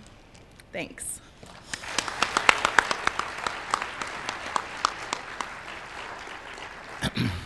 The second recipient moved with us from national headquarters 6.5 years ago. Been working with this association for 17 years. Came in as a kid.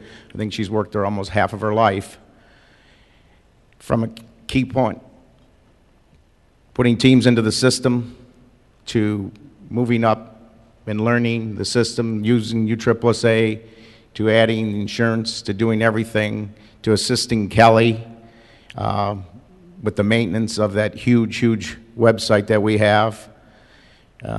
Watching her give up and leave her home and watch her some of the holidays sit with tears in her eyes because her 2 kids are back in Virginia while she's down here working for the USSSA, giving everything she's got for it. Stacy Lovey.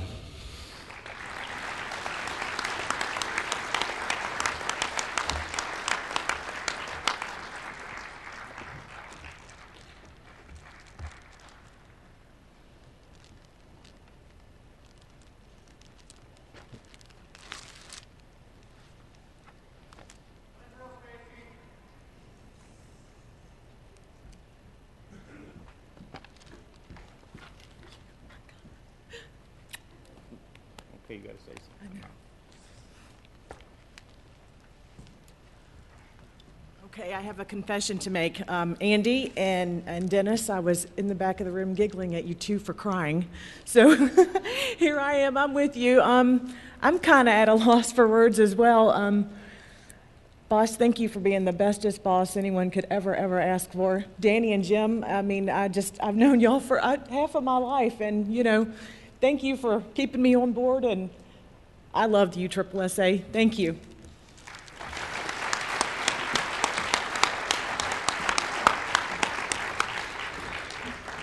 The last recipient, when we did make the move down here, she was the first person we hired.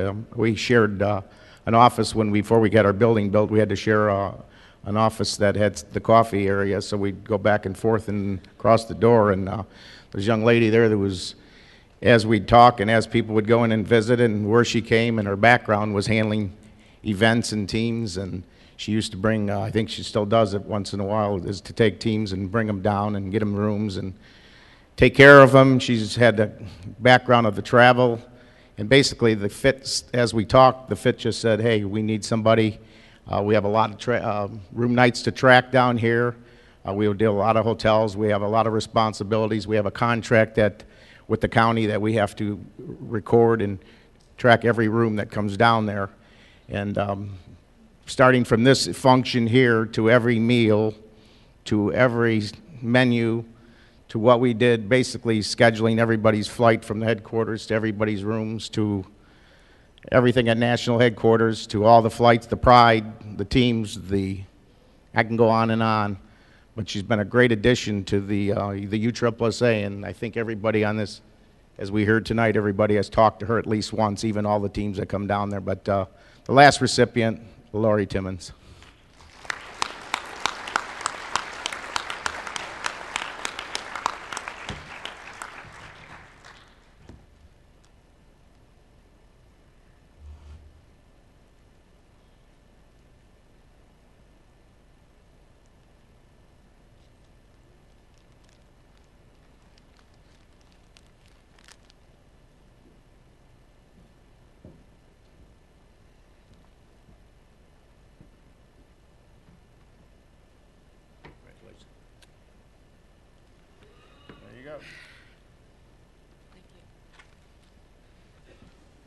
Wow.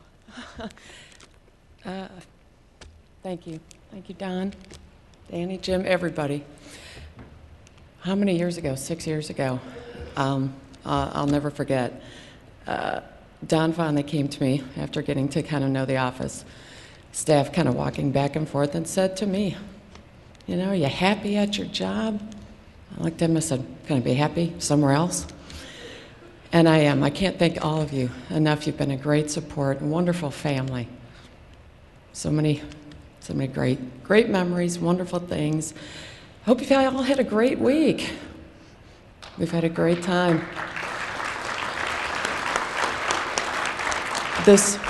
You have no idea, this means the world to me. Thank you all.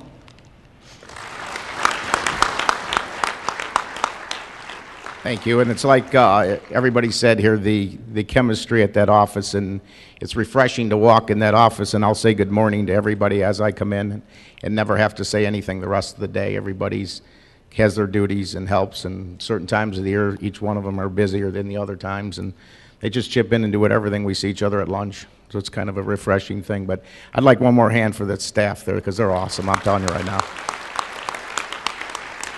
Let me continue on.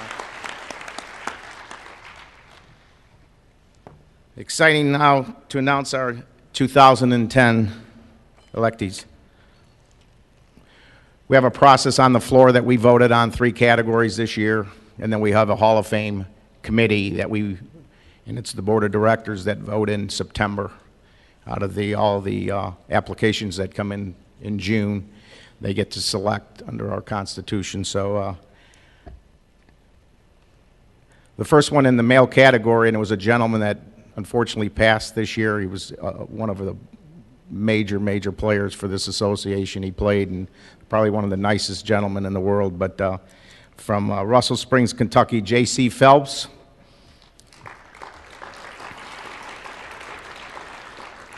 And another male category from Naples, Florida, Hank Garris. Manager category, Chuck Druitz. Umpire category, Chuck Doc Beckwell.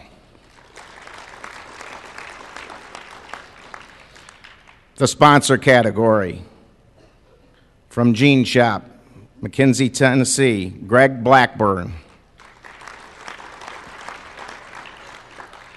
The director category, from Huntington Beach, California, Craig Ciandella. Male category, Concord, Ohio, Howie Kraus.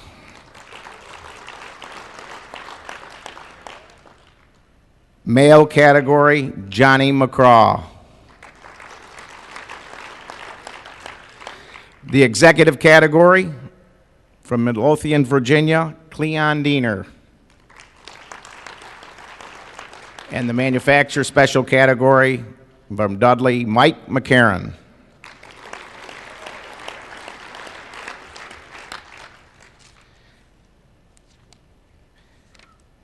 The announcement there for the 2010 convention site and date will be November 14th through the 19th in Daytona Beach. We'll be back at the Hilton right on the ocean there. And then like last year, I've been giving you the following 2 years that we have contracts for right now. In the 2011, we'll be in Orlando, Florida at the Omni Resort. And happy to say, and I hope everybody agrees with us here, but in 2012, we'll be back here at Pechanga in Temecula, California.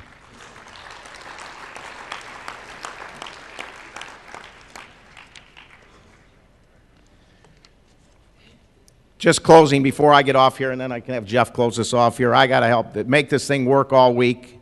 And since you can see all the functions and everything we go on, we could never do it without the sponsors. And we got to give a nice hand for all the sponsors here that have been here this week. Thank you. And especially to Denny, to Worth Sports for picking up the sponsorship tonight for this Hall of Fame banquet.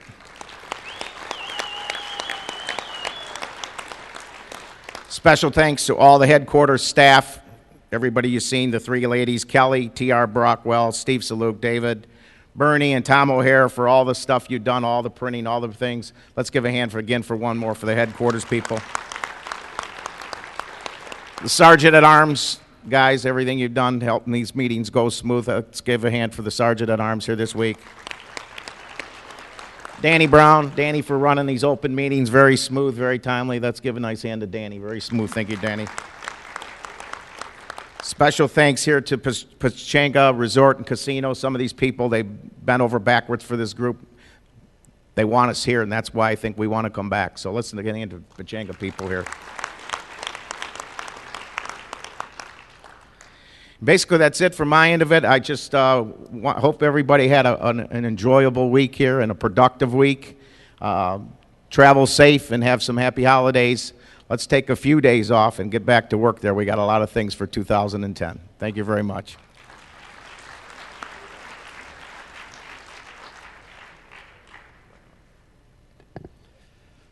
Thank you. It's been a wonderful evening. If all of the inductees could meet up at the side of the podium, I know there's some pictures of the entering class that everyone would like to have taken. Otherwise, I thank you all for your attention, for your enthusiasm during the evening. It's an absolutely wonderful Hall of Fame class that has entered. It's been a great night. Enjoy the rest of your evening, and we'll look forward to seeing everyone a year from now in Daytona Beach. Good night. Before we go, let's give one big hand here for Jeff Brown, who I think, did a fantastic night. How about a standing one for him? Thank you, Jeff.